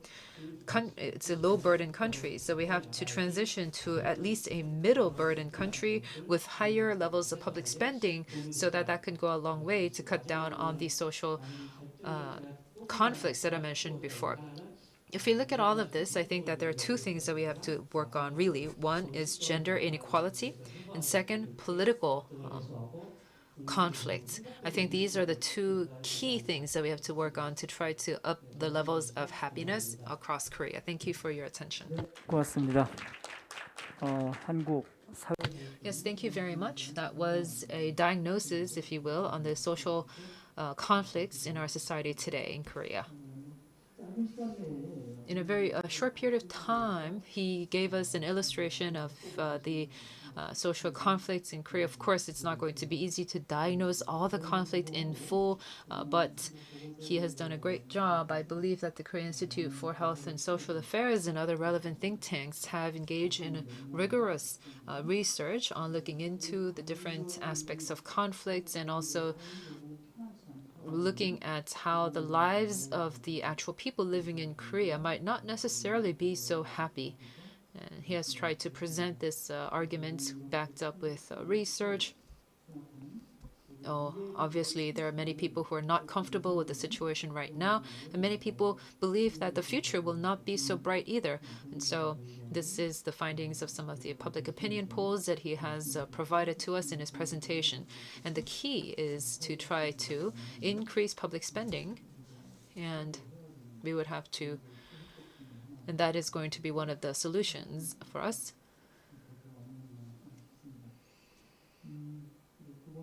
Now we'll move on to the second presentation. 현숙 박사님, I would like to invite Dr. Yoo Hyun-suk, a senior research fellow at the Korea Institute of Public Administration. She's going to be discussing the implications of COVID-19 in terms of governance. So please go ahead. About 2 weeks ago, I got convicted with COVID, so I cannot spread you the virus, so I'm going to take off my mask. And the topic of my presentation is that as Dr. Kim mentioned that the number 3 sources of anxiety for people is infectious diseases, and I'm going to be talking about the infectious disease governance structure. In the previous session, Vice President of RAND, Nancy Stout, gave a presentation, and she discussed the regulatory innovation and how they responded to COVID-19 in the US. So you can connect my presentation to her presentation. You can see how in Korea we have been developing our health emergency governance structure and what we need to do to improve our governance structure. Well, this time of the day, it's not easy as a presenter because it's not easy to get your constant attention. So I would like to get your attention for maximum 5 minutes because I want to go directly to the lessons learned and the findings of the research. First of all, we're living in the era of uncertainties, and what is certain is that there will be another pandemic, there will be another outbreak of an infectious disease. The disease X, the cycle has been shortened. In the past, it was 10 years, every 10 years, but after MERS, every 3 years, and now it could be every 1 or 2 years. So the next COVID-19, we need to be prepared. We need to work now to prepare for the next pandemic. And the second key takeaway is that after MERS, we actually have learned a lot of lessons. We learned about the negative impact of misinformation and fake news, and how we need to strengthen coordination among the relevant government agencies. And at that time, it was mainly concerned with the Ministry of Health and Welfare and the legal revisions and the Center for Disease Control. At that time, we didn't know that something as big as this one, the COVID-19, would occur. So at that time, we thought that the Ministry of Health and the Center for Disease Control would be able to deal with infectious diseases. And at the time, we had to look at the aspects, the legal aspects. And this time around, Minister of Health, Prime Minister, and the Minister of Interior served as co-leaders of the emergency response committee or headquarters. So we need such a pan-government governance structure in place to respond to health emergencies of this magnitude. And we need multi-layered governance. Within the central government, we have the several organizations and consultative bodies in response to emergencies. So we need more coordination among these consultative bodies and committees, but also we need more coordination between the central and the local governments. We need more coordination between government agencies and Medicare or health institutions, and also coordination between the civil society and the government, so that we can have pan-government as well as pan-society responses. Also, we need to have the governance paradigm shift to put more focus on the role of the regional and local stakeholders and actors. It's been more than 3 years since the outbreak of the COVID-19, so we are still going through COVID-19, but there may be multiple disasters, including in Korea, massive wildfires and also a very tragic event in Itaewon. So while we're going through the COVID-19 pandemic, we have multiple emergency situations, and what should be given priorities when there are multiple emergency situations, and how should we allocate resources? And also there's a politics of disaster and emergency, as Nancy mentioned. sometimes politicians utilize emergencies and natural disasters and pandemics as to advance their political agenda. And the media sometimes facilitate that. So once again, we need to be reminded of the importance of disaster communication. So these are the key takeaways, and you can do something else because I'm pretty much done with delivering the key messages. So back to my presentation. Initially, there was a K quarantine hype, but disease prevention is not everything. There is another pillar, medical response. But initially, we focused too much on disaster prevention. Let's take a look at the strategies. Different strategies were adopted by different countries. In the case of Sweden, the US, and UK, and in Japan, they focused on herd immunization. So they kind of accepted this risk of COVID-19.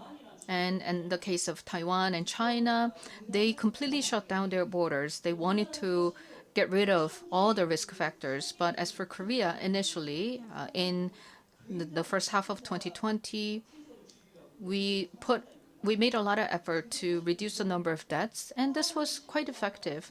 And then there's another strategy of transferring responsibility to a third party, but because this is global pandemic, you cannot transfer this risk to a third party through reinsurance or insurance. So the goal of the research is that actually after MERS, we talked about risk manuals, risk response manuals, and risk communications. We've tried to improve all the systems, but there was lack of governance, lack of coordination, and these have been pointed out and reported in the media extensively.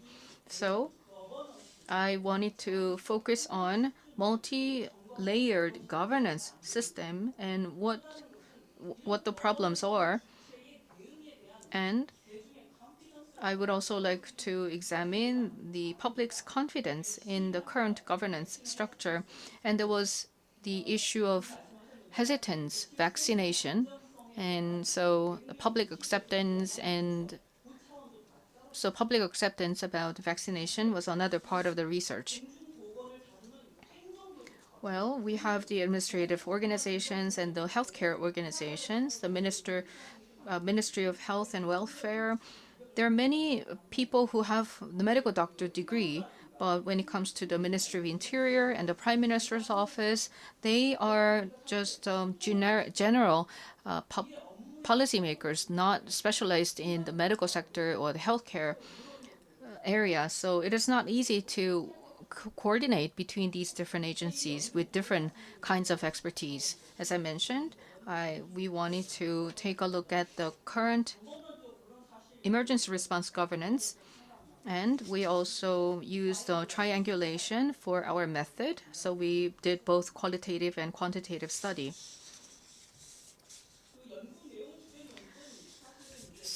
As you can see here, because I wanted to learn more, I took a look at the concepts of public health system and the definitions of public health risk, because we don't have a legal definition of what public health risk really is.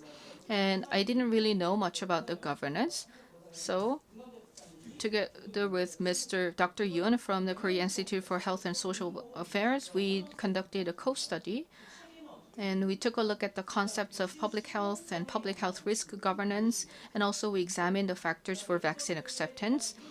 So after doing the theoretical review, we developed a multiple or multi-layered governance and collaboration and cooperation. So we took a look at the level of such coordination. We conducted a survey, and then we also conducted focus group interviews with experts as well as AHP analysis. And then the future risk governance structure for health emergency was devised. And we made recommendations as to what policies are needed in the short term as well as in the midterm. Well, due to time limit, I'm going to skip some of the slides. This is the risk governance system in Korea. So depending on the risk level, you can see which entities are in charge. But here, many experts point out, and especially healthcare professionals say, that the risk assessment level and the risk assessment committee information is not really well readily available. So I asked for data. So the severe level, risk alert level, level red, has been in place for more than 2 years. So this means that the risk level or risk categorization is not appropriate. So it's such a risk adjustment or risk determination has to be made in consideration of not just healthcare risks, but also social and economic risks. And also, we need to think about multiple disasters that are ongoing at the same time, how we're going to respond to them. And there are many variants of COVID-19. But the current risk alert system and the current healthcare risk governance system is not really able to incorporate such different variants. And also, the criteria for public health risk governance assessment may not be appropriate. We have a Professor Moon, so there's agility issue and resilience. When you look at OECD and World Bank, they have the good governance framework, and Professor Moon proposed the ideal digital governance for the future. So I included all of these attributes of the criteria for risk governance. So we not only need to respond to risks, but also we need to learn. And we also need evidence-based decision making. And when it comes to agility, as I mentioned before, depending on the risk alert level, governance has to vary, governance has to change.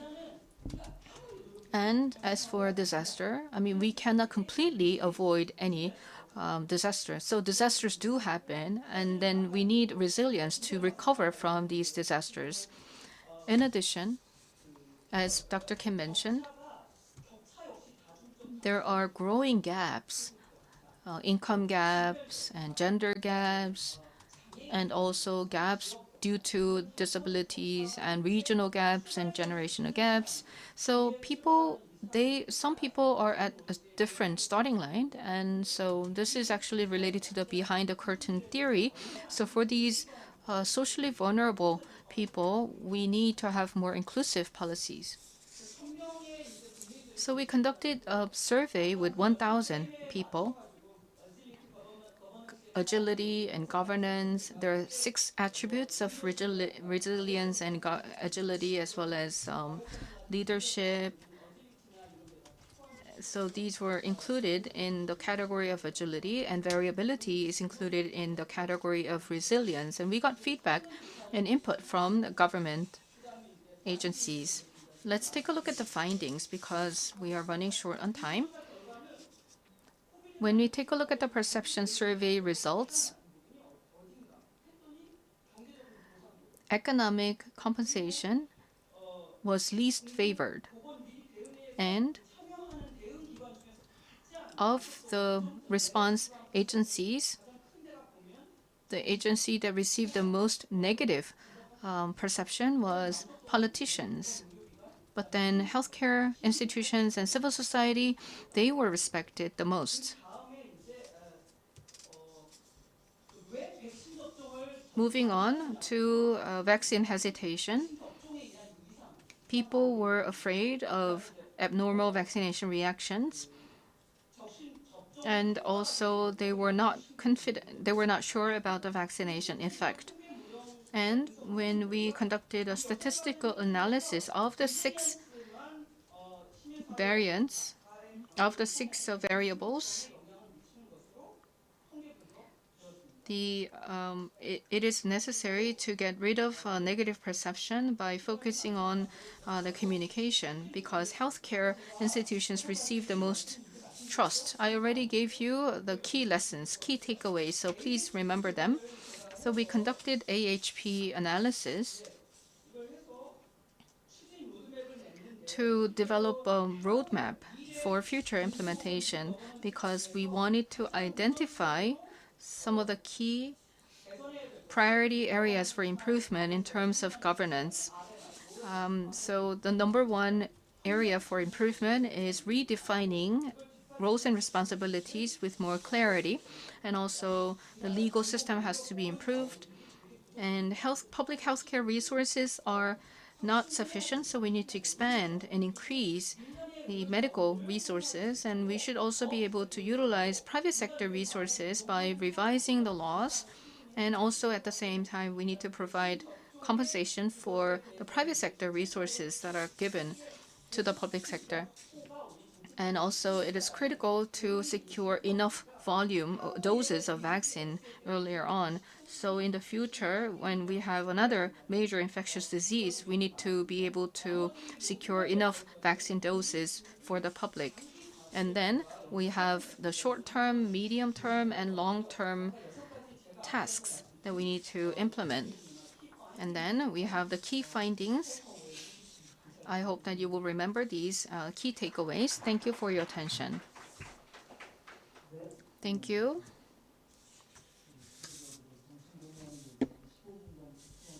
So thank you for summarizing all the key findings in just 3 to 5 minutes so that we could all pay attention to the key messages. So that was very nice of you. Yes, we're still in the middle of the COVID-19 pandemic. We are not out of the COVID pandemic yet. So I believe we need to continue to have critical reflection on our practices and our governance. We need to continue to evaluate what we are doing so that we can improve our responses. So evaluation and critical assessment is still very crucial.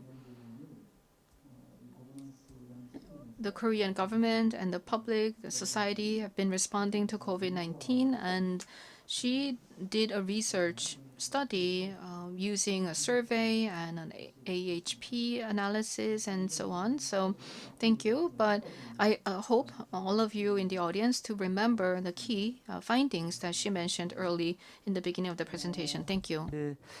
지금 두 번째 발제가 So the second presentation was talking about the state and social disasters and kind of severe disasters and how we were able to respond to them and how we must respond to them. But our third presentation, which will be delivered by Professor Avesalo Kusti from the University of Turku in Finland. This presentation is going to be focusing more on corporate crime. So corporate level of conflict. In fact, in Korea, as we heard from the first speaker, the number of industrial accidents is quite high here in Korea. And so I think we can all benefit from the presentation on how we can view corporate crime regarding safety. With that, we would like to turn to the presenter. Unfortunately, she is just joining us by Zoom. We can, if she could have come here to Korea and maybe seen the situation here in Korea, and also see us face to face, that would have been great. So it is quite unfortunate that we cannot see each other in person, and also because of the time difference. I know that it's very early there. Thank you so much for waking up early to be with us. Yes, and please let us know how you feel joining us on Zoom. Please let me know if you've ever visited Korea. Can you start your presentation now with just a few comments? Thank you. Okay, thank you. Thank you very much, and greetings from Finland. I have never been in Korea, and I'm very sad that I cannot be there now. But thank you very much for inviting me to talk at your conference. I will talk about policing and punishing corporate crime in Finland. Before going to policing and punishing, based on my research, I'll tell a bit about the context and what I mean by corporate crime, and then finally I'll make some conclusions. As you know, Finland is a small nation, 5.5 million, a Nordic welfare state. And connected to the subject I'm talking about, Finland since 1996 has been the site of a coordinated series of quite successful governmental initiatives to combat different forms of corporate crime or economic crime, if you want to use that concept. But the focus here has been on what we call financial crimes. So when the police control crime, they aim mostly tax fraud, accounting offenses, dishonesty by a debtor, and various other types of fraud. And what is then lacking in this corporate crime control that not much focus is put on social crimes. I don't know, there's some echo here. I don't know if you can hear it. Maybe if I take my... Can you hear this echo? Or am I only hearing it? I'm sorry, I have to... 괜찮습니다. Yes, we don't hear the echo. Yeah. So not all forms of corporate crime have been targeted. So-called social crimes, where the victims are employees and the general public, have been ignored in this fight against corporate crime. So where the victims have been market competitors, and businesses, those have been targeted, but not crimes where the victims are people, workers, and general public consumers. So what is important to note is that corporate activity not only causes financial harms when we talk about crime, but also lots of different kind of physical harms, which could be defined as corporate violence and has been done by many corporate crime criminologists. So these crimes cause death, injury, illness, etc. And I will focus today on corporate violence against workers, unsafe working conditions, but there are, of course, many other types of corporate crime which can be defined in this category of social corporate crime, such as unsafe environmental practices and unsafe products. So safety crime means a form of corporate violence where the employer neglects to take safety at work. And this corporate violence has been recognized and analyzed by many scholars, but they have remained quite invisible in crime prevention, despite all the harms and suffering they cause. Corporate crime is not really acknowledged as real crime or the suspects real criminals in these cases. So the individuals who are targeted are the usual suspects, if you look at the totality of crime control. And corporate violence is often sanitized with these metaphors such as spills, accidents, disasters, leaks, explosions, and so on. So I'll tell you now that about my research, and if we look at what the penal code in Finland, how it defines these crimes, we have a very clear criminalization in the penal code since 1995, where these incidents where safety is not taken care of at the workplace are punished.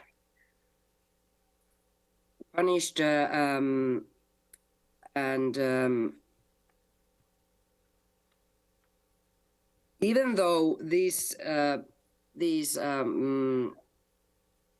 laid down by law, these safety crimes, when we look at the police web pages on what kind of information to give when a crime has been committed or if the victim wants to report a crime, we can see that this is a very traditional way of looking at crime. So this really doesn't fit when you want to report a safety crime, for example, in which direction and how the perpetrator fled the scene, for example. This is not something relevant to report when reporting a corporate crime, for example, a safety crime. So the perception of crime still is very strongly that it is an observable incident which happens in a certain place at a certain exact time.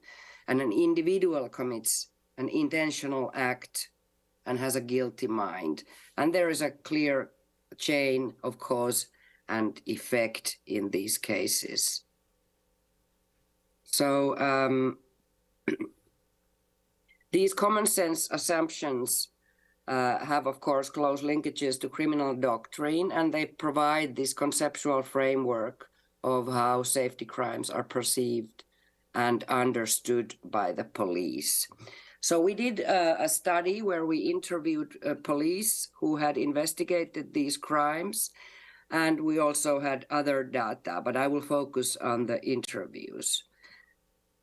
Firstly, what we found before I tell about the interviews is that 80% of all incidents where something had happened at the workplace that could have been a crime were filed as non-crimes, as miscellaneous. So only a small percentage was defined as a possible crime by the police.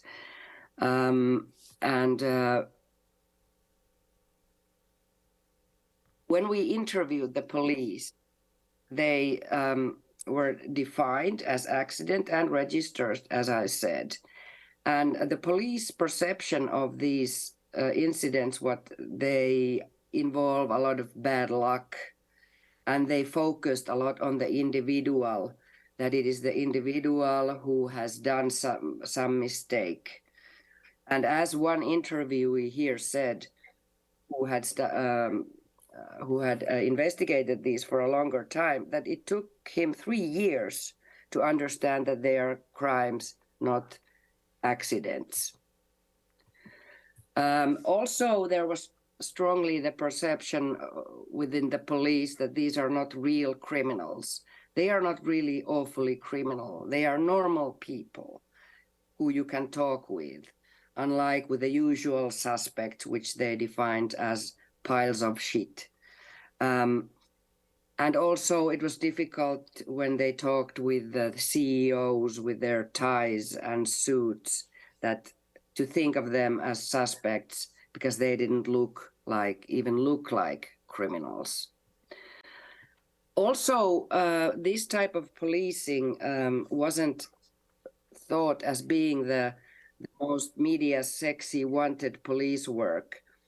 The police thought that it's probably a good place for police officer to want to slacken their pace and prepare for pension, or for a pregnant woman. So this wasn't thought to be like real manly police work.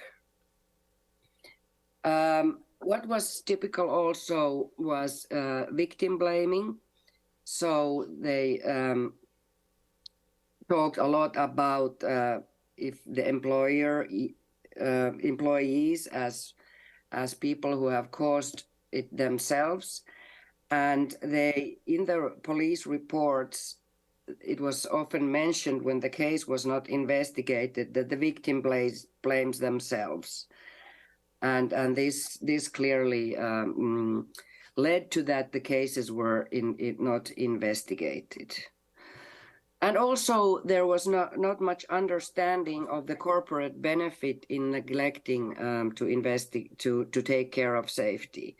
So, well, if a railing at some construction site has not been built, what is the economic angle in that some worker falls and hurts his hand? So this shows again the very traditional way of looking at what is crime and not seeing in a broader time frame the omissions of the employer that may have been the cause for a worker to fall off a construction site. Finally, a few words on punishing. We studied cases where corporations were convicted of paying fines in case of safety crime. So in Finland, we have corporate criminal liability, which means the corporation can be fined up to 850,000 euros, and this means that the individuals can be punished in that case, but also the corporation itself can get a fine. And the idea when punishing individuals, in theory, is that it should always go to the management who have the possibility to take care, and then also the corporation can be punished. But when we look at this same figure, we see that only annually a very small proportion of safety crimes, it happens that the corporation is punished, even though in theory it could be punished every time. This is the same figure in another way presented. So we had 154 cases, and almost in every case, when the corporation got punished, also individuals were punished.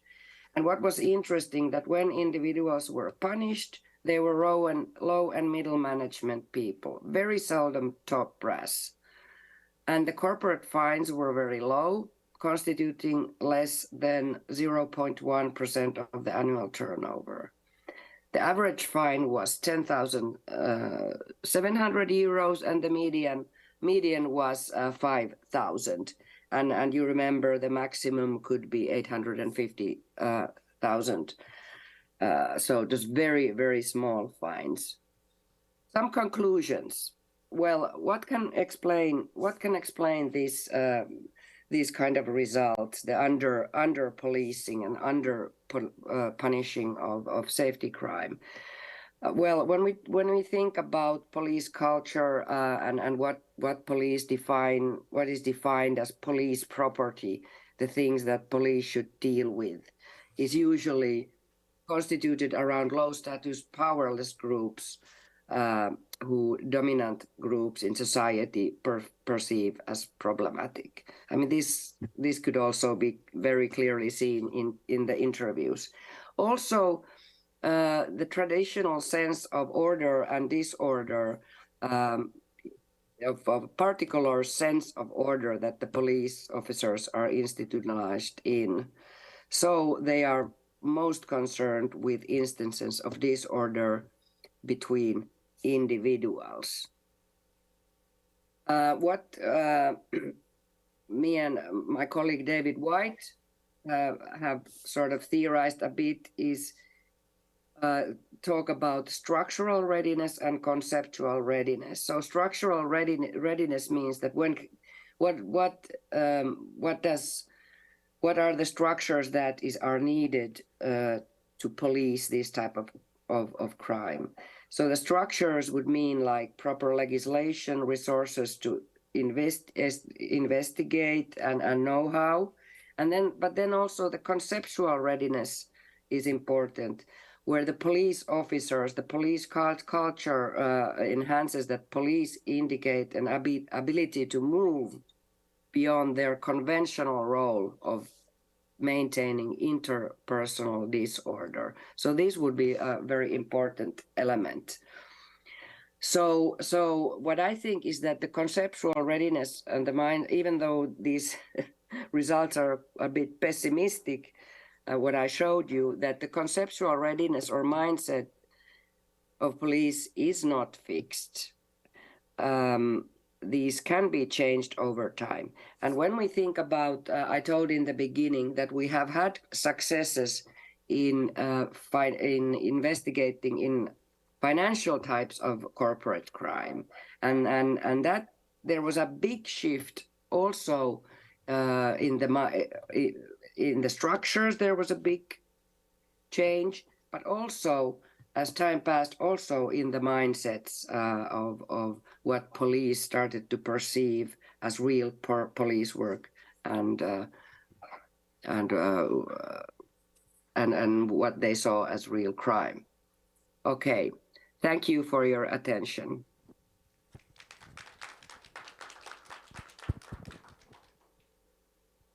네, 감사합니다. Thank you very much, Professor Avesalo Kusi.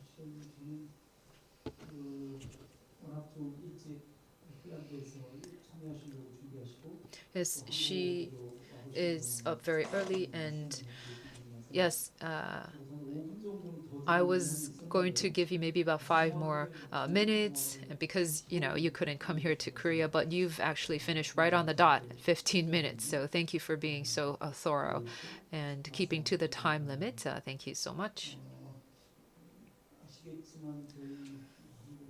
As you know, in Korea, in this year, in fact, there was an act on severe punishment for severe disasters and severe incidents. In fact, this act was enacted and it went into force this year. So in Korea as well, we understand that corporates could be penalized and found culpable for these kinds of crimes, including safety crimes. And so in Korea, at least the law is giving us a framework for which to crack down on these kinds of crimes. We have heard from the situation in Finland, and especially from the perspective of police officers, on how they view corporate crimes and specifically safety crimes committed by corporations and how they see them, how they view these crimes. And so it was a very practical, very alive kind of research results that you have given to us. So thank you very much. 이제 들었고 So all three presentations were given.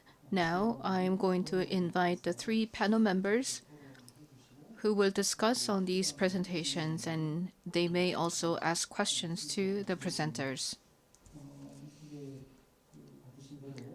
So as has been introduced, the first panel member is Professor Taegyun Yu, and he's going to be commenting on Dr. Kim's presentation.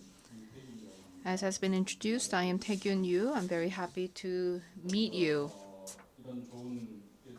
First of all, I would like to take this opportunity to express my thanks to the chairman of NRC for organizing this conference. I would also like to thank President Tae-soo Lee of the Korea Institute for Health and Social Affairs for moderating the session, and it is an honor and pleasure to be part of this session.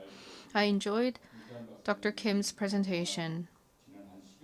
For more than 10 years, Dr. Kim has been conducting excellent research on bipolarization of Korean society in many aspects. So I understand that his presentation was based on some of the key results of his prior research. And in his presentation, he clearly shows where Korea is standing today in 2022 by using many social and economic indicators. So the numbers were quite impressive, and these were very clear in indicating where we are as a society. In addition to what he shared with us in his presentation, I'd like to add some more additional indicators to understand where we are right now. As Dr. Kim mentioned, our per capita GDP is more than $30,000, but in 1960, our per capita GDP was not even $90. And in 1977, the per capita income increased to $1,000. And in 1989, the figure went up to $5,000. And in 1995, it surpassed $10,000. And since then, we've seen steady increase of per capita income for Korea. So now Korea is number 10 in terms of its economic size. So there's a lot of advancement, but let's think about the distribution side.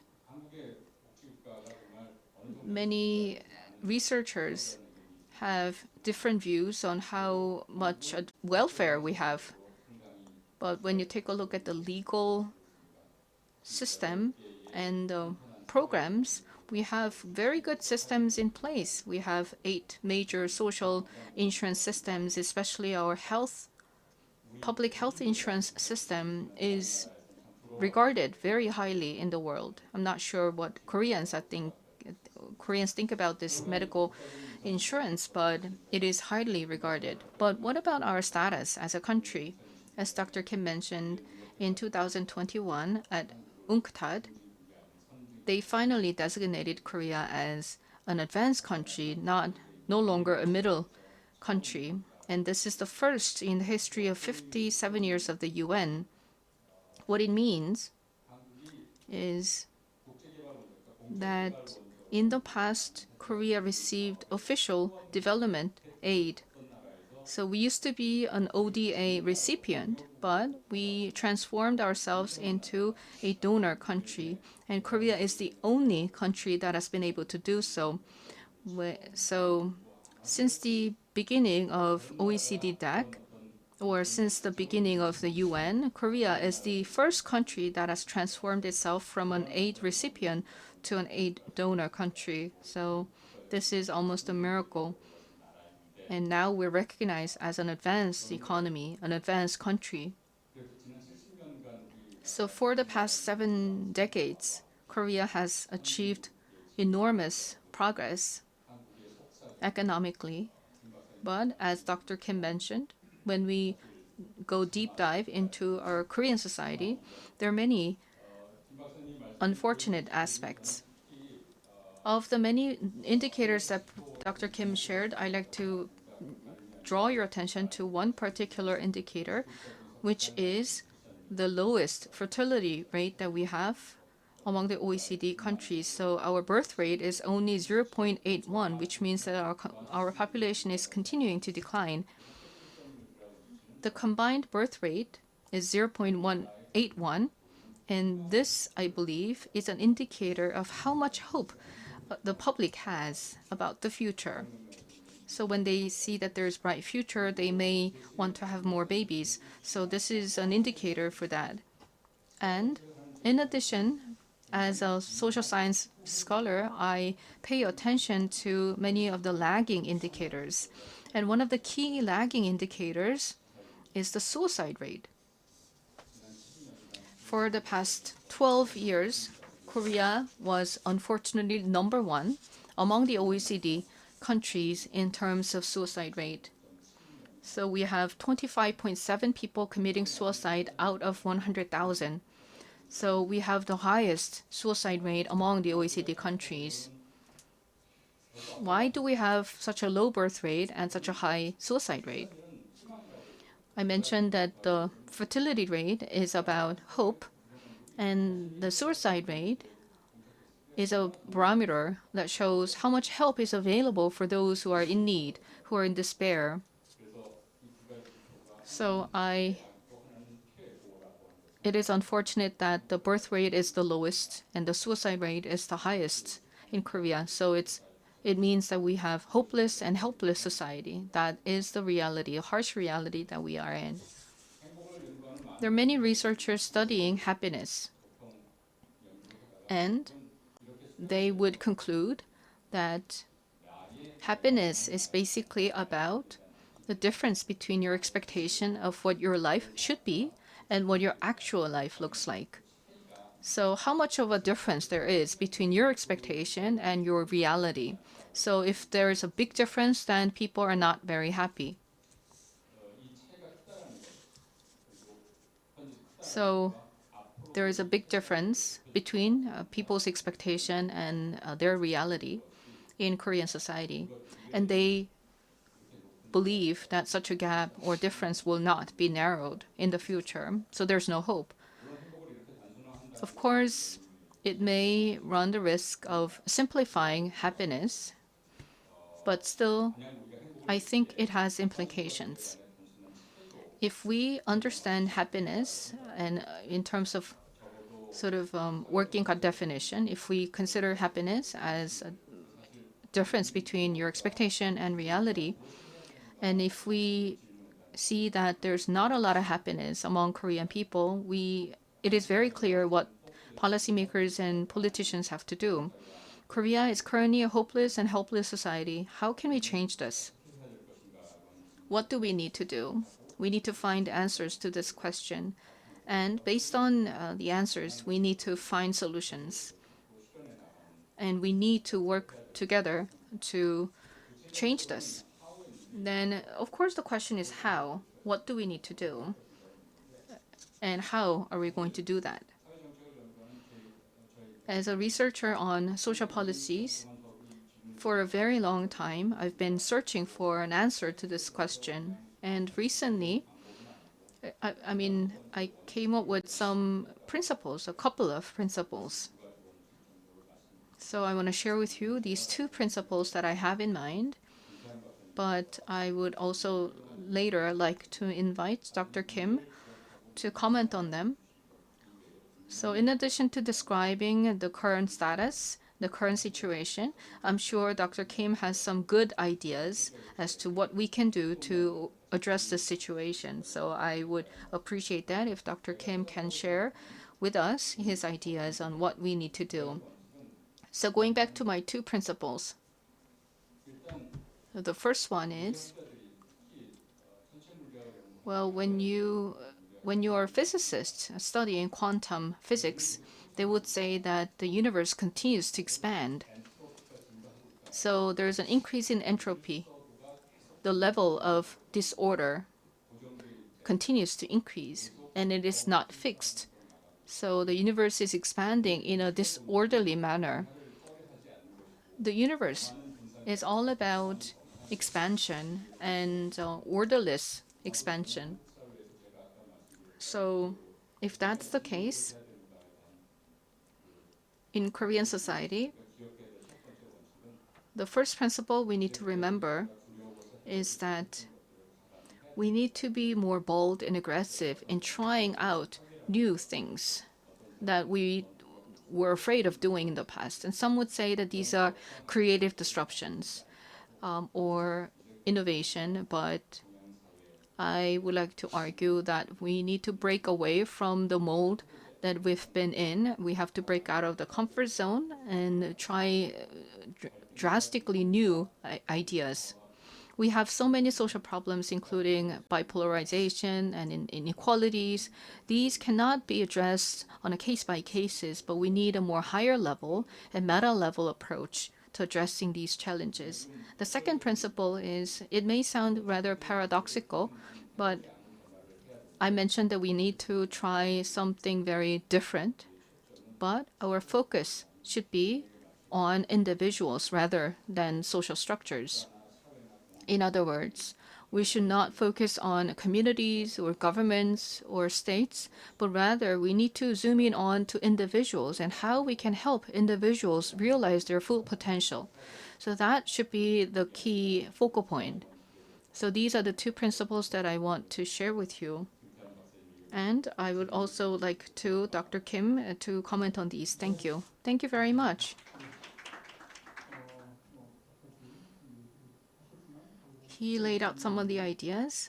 There was no specific question, but he is asking Dr. Kim to comment on his ideas and also some of the solutions for the future. Thank you. Well, we have 21 minutes and 30 seconds left, and we cannot extend the session beyond that time. So for the two panel members, I would like to ask you to limit your remarks to 7 minutes so that we can go back to the presenters. Each presenter will be given 2 minutes, so then we can conclude the session in time. I'm sorry that I have to limit such a time. So the second panel member is Bae Jae-yeon from the National Assembly Research Service. 입법조사처 배재현 조사관님. Yes, hello. My name is Jae-hyun Bae,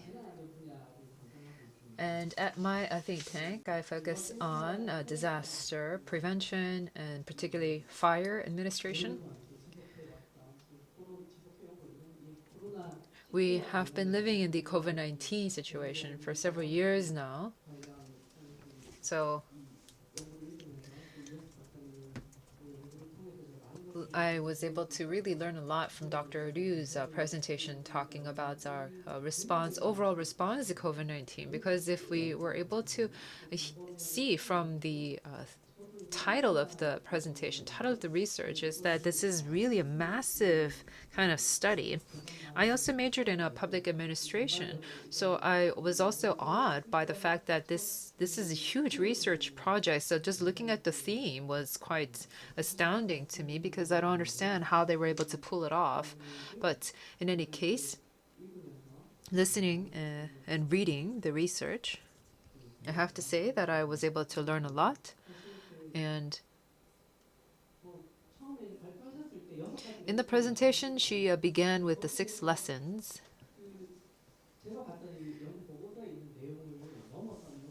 And I think that the 6 takeaways really were implications that go above and beyond what I had first read in the research. So I don't exactly know what more I can bring to the table, but I would like to just offer a few comments, if I may.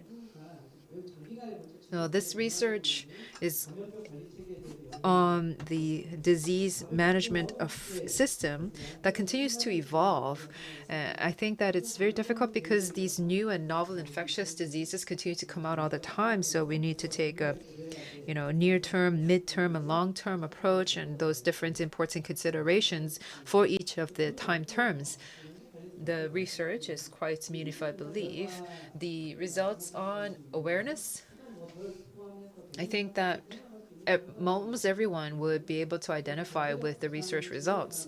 The satisfaction on economic compensation, yes, I would think that it would be quite general, but early on, if we were to compare with US, Germany, and other countries, that those countries were very rapid in offering massive stimulus packages and massive support packages, but Korea was a little bit slow behind on that, and our packages were not as big. So I think that's why people were not as satisfied. If we were to look at the US had this various comprehensive packages offering $500, $1,200 cash, stimulus checks, and also Germany also offered a lot of rapid packages as well.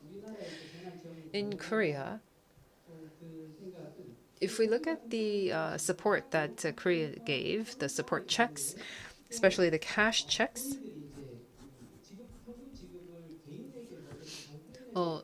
in the case of Germany, I don't think that they provided cash to all the people in Germany. And this is something that I was able to see as of the end of 2020. So maybe they did decide to give cash after that. But as of 2020, I understand that the cash payments were given to small businesses. And those small businesses had to prove that they actually suffered because of COVID-19. And if they could not prove it, they had to give back the money. And for the businesses, they would be given tax relief the next year if they didn't need the cash early on. But in the case of Korea, I know that the Korean government was really working out how much to give, whom to give to, but once they gave the cash, they didn't really do follow-up measures. They didn't identify or track down to see whether the cash really went to people who needed the money. And so I think that was unfortunate. And also with the vaccine hesitancy. Many people were very hesitant to take the vaccine because the vaccine development was fast-tracked, and I understand where the concern was. But if you look at the implementation roadmap, the process on side reactions reporting, I think that needs to be fast-tracked, as you mentioned, but also there needs to be a kind of reward for a side effect report. So if there are some vaccines that are provided, but there are some side effects from this fast-track vaccine, the state should step up and provide some kind of relief or compensation for the side effects. So the government is so quick to give out all these cash and stimulus checks to people, but they weren't really quick to provide compensation for people who reported that they suffered side effects because of the vaccine. I think that in these discussions with experts, they talk about early receipt, early shipments of the COVID-19 vaccines. And yes, that's important. But as we've heard, there are all these new novel infectious diseases that come out, and the cycle is going to be shorter. But we have to understand that these diseases are unique unto themselves. They're all very different. MERS was different. COVID-19 was different. So I think that we have to understand that the diseases themselves may be different. So we have to see this as a kind of checklist, all these different measures that we have to be mindful of, that they should be a kind of a checklist, and understand that we're going to check through the list. And if I were to just add one more thing, I was very much interested in going through COVID-19, that the Prime Minister's office headed the control tower for disaster countermeasures, because in the past I think it was under another line ministry, but it was moved to the Prime Minister's office. It could doesn't matter. It could be the Prime Minister or it could be a line ministry, but now the Prime Minister was put in charge of the COVID-19 control tower. But as COVID-19 became really prolonged, and then we saw excess heavy rainfall, this means that in the same period of COVID-19, there was this COVID-19, and then there was heavy rainfall. So when this happens, we should understand that the Prime Minister's office would be heading the control tower, but if there was a kind of natural disaster, then people turn to the Minister for Environment. Does that mean that we have two control towers? Or so this leads to a lot of confusion, I think, because we have to have one control tower, one control headquarters. So if we understand that there's going to be a lot of different kinds of conflicts and crises that come out, because after heavy rainfall in Korea, we saw extreme heat, and that led to other implications. Doctor, I'm sorry, but can you please wrap up? So I guess the important thing is that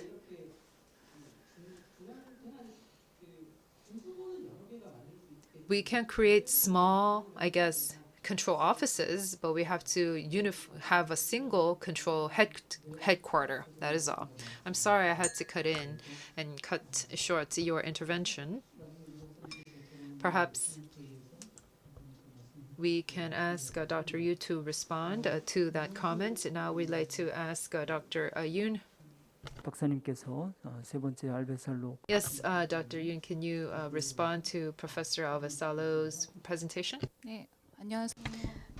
Thank you. Hello, I am Jung-suk Yoon at the Korea Institute of Criminology and Justice. I'm very happy to meet you via Zoom. So thank you very much for your presentation, Professor Alvesal Kusi.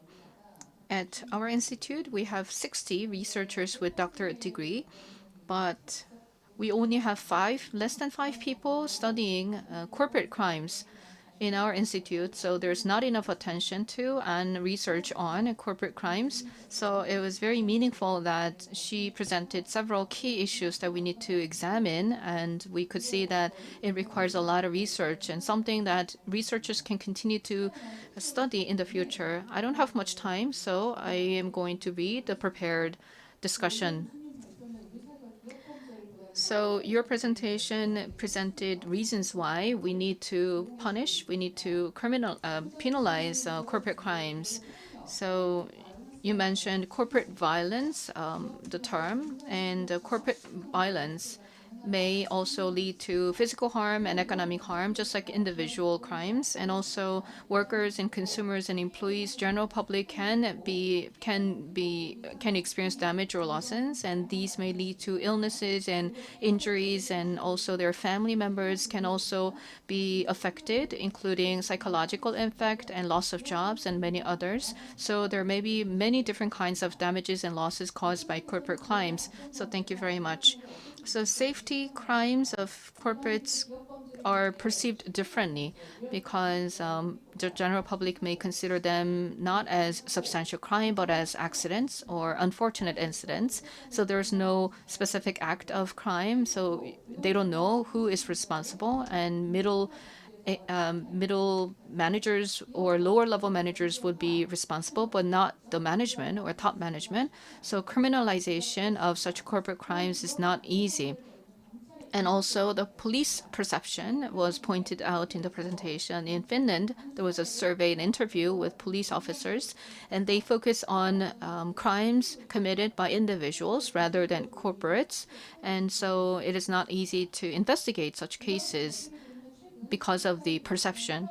And it reminds me of the Punishment Act on major industrial disasters. In Korea, we are notorious for high occurrence of industrial accidents and workplace accidents among the OECD countries. In order to prevent that, in January 2021, we have this major crime punishment act in the industrial sites, and in such a case, the CEOs and managements and high-level officials of governments can be penalized for such major accidents. So if more than one or two casualties occur, the management of the company may be up to 2 years in prison or more than 10 million won of penalty. But even after this law is enforced, it is applied to companies with more than 50 employees. But a lot of accidents occur in smaller companies with less than 50 employees. So this is a major limitation of the law. And it's not just the physical damage, but also psychological bullying and other traumatic experiences and stresses and psychological damages should be included in the law, according to some experts. In Korea, we have manufacturing industries and construction industries where accidents occur. But recently, a very famous bakery franchise factory, there was a worker who got injured severely in the manufacturing side of bakery goods. So a lot of people got really angry, and the CEO of this company got prosecuted, but this was not properly handled. So this is a major issue. There's another issue of Occupational Safety Act, and there was a major industrial accident. And so in order to strengthen safety, the law was revised. So the contract owner has to be responsible for any accident that occurs to employees of subcontractors. So the contract owner will be subject to 7 years in prison, or up to 5 billion won of fine. But according to a study, after the revision of the law, there are constant violations, but there was no actual sentencing done to those who were responsible for such accidents, and the average penalty was only 5 million won, even if the up to 5 billion won could be imposed. And there were many kind of ways of going around this law. So, as Professor mentioned in the presentation, we still do not have a proper legal system that is able to protect our employees and general public from major safety accidents that occur in the workplace, which should be treated as corporate crimes. But strengthening the punishment itself may not solve the problem. Well, because now we have more severe punishment on the CEO, the CEOs may find other ways of avoiding their responsibilities, and they may not cooperate with the investigation process. And so in doing so, they may avoid their responsibility while not being able to take care of these situations. And some argue that we need to find a way to train the managers and the companies. So there are some researchers who argue that we need to impose mandatory training and education on the notion of safety. So in Finland, I can see that your kind of legal system is not enough, and there's under punishment of corporate crimes. But I believe that there are many examples in Finland. I wonder if there was any real prison term that was sentenced to the owner of a business that committed a corporate crime. So I wonder if there was any such case, and I wonder if there's actually a prison term imposed on these cases. And you also mentioned that police officers still have traditional concept of crimes. And I believe that we need to strengthen police capabilities. Currently, we have stalking and sex crimes and gender-based crimes within corporate environments. So we need to have police resources to be able to deal with them. And bullying and giving stress on lower level workers, colleagues, they may be suffering from stress and they may be in an unsafe work environment. So these also have to be subject to police investigation. But as you mentioned, I believe that we need more specialized and well-trained police officers who are able to deal with corporate crimes. So I hope that you will continue to conduct research on this issue in Finland. This will also help Korea. Thank you. 이제 그 발제자 Okay, thank you. I believe it is now time for us to hear from the presenters, but we are out of time, so we're going to give time to Professor Avasalokusi first to respond, but before that, I think that Dr. Ryu, Dr. Ryu also had something that she wanted to ask, so we're going to turn to her for a minute to hear her question, and then we will hear from Professor Avasalokusi for her feedback on that. So, Dr. Ryu, yes. So I'm going to end in 1 minute. Oh. My mother also she suffered from COVID-19 and she almost died. And I think that it was really blaming a victim in terms of COVID-19. And also, I think that there was expanded control headquarters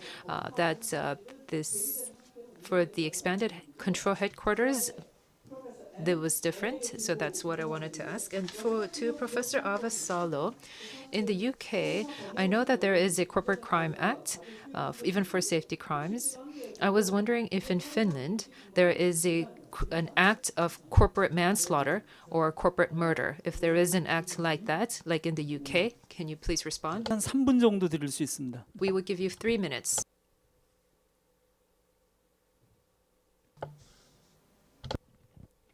Okay, thank you very much for your comments and questions. It was very interesting to hear what's going on in Korea in terms of this new law, etc. I was asked, has any CEO been put to prison? So no. The typical punishment is fine, and a quite low fine. and mostly indeed the low level or mid management get punished, not the CEOs. A corporate in UK there is indeed this Corporate Manslaughter Act. We don't have a specific Corporate Manslaughter Act. We have just corporate criminal liability, and then there are about 85 offenses in which you can punish the corporation. But what the reality is that it is very seldom enacted, this corporate criminal liability. In fact, it took 25 years for the law to pass. There was a big struggle between employers and employees, and the law was a bit watered down also. Then it had some changes, but the sort of same struggle that went on in the legislative process is going on in the implementation that it's quite seldom utilized. And I agree that strengthening punishment itself, of course, will not solve the problems. It would be also changing the corporate culture, etc. But if we want effective use of the criminal justice system, of course, the police are the key players in that the investigative phase is done well. I think I used my 3 minutes, but thank you very much for this conversation and the opportunity to discuss with you. 네, 감사합니다. Thank you very much. Next, I'm going to give Dr. Kim 1 more minute to respond. Thank you. So, hopeless and helpless society, yes, it's very sad and unfortunate, but thank you for your great discussions. I don't have much time, so I won't be able to respond to every single comment, but I'm going to make sure to reflect your comments into our research. The 2 principles: try new things, and secondly, we need to focus on individuals in terms of devising social welfare programs. And I believe that this is basically about how we can improve our social welfare programs. And I will take your input into account as we plan for research next year so that we can make our society better. Thank you. So yes, your answer was that you will conduct research on this. We're always running out of time when we have such seminars and conferences, especially when there is a follow-up session right after this. It is unfortunate that we don't have time to have more interactions, but I believe that this is not the end of our conversation. I believe that we will have another chance in the future to continue our discussion. So with that, we would have to wrap up today's session. The topic of the session is social cohesion and social safety. These are quite related, and there were 3 key presentations and 3 panel members. I really hope that we will have another opportunity in the future to discuss how we can promote better social cohesion and how we can nurture and promote social safety. And with that, let's conclude session number 5. I would like to thank you all for your active participation. Thank you, especially Anne. Thank you so much for joining us from Finland. Thank you. This is the end. 리부트 코리아 Yes, thank you very much. That was Reboot Korea 2022. I don't know how the hour and a half flew by. We were discussing social cohesion and social safety, and with that, we would conclude this session. We talked about different kinds of conflict and division, and we also discussed some possible policy options to address this. The different policies that we have discussed today hopefully can lead to a foundation for a stronger, safer Korea next year. With this, we'll conclude this session on Reboot Korea 2022. However, as you know, there is a follow-up session after this because there was going to be a roundtable discussion after this session. So I'd like to ask you for your continued interest. I'd like to thank Mr. Lee, our moderator, as well as the presenters and the panelists. Please give them another big round of applause. Yes, so that was the 5th session. Thank you very much.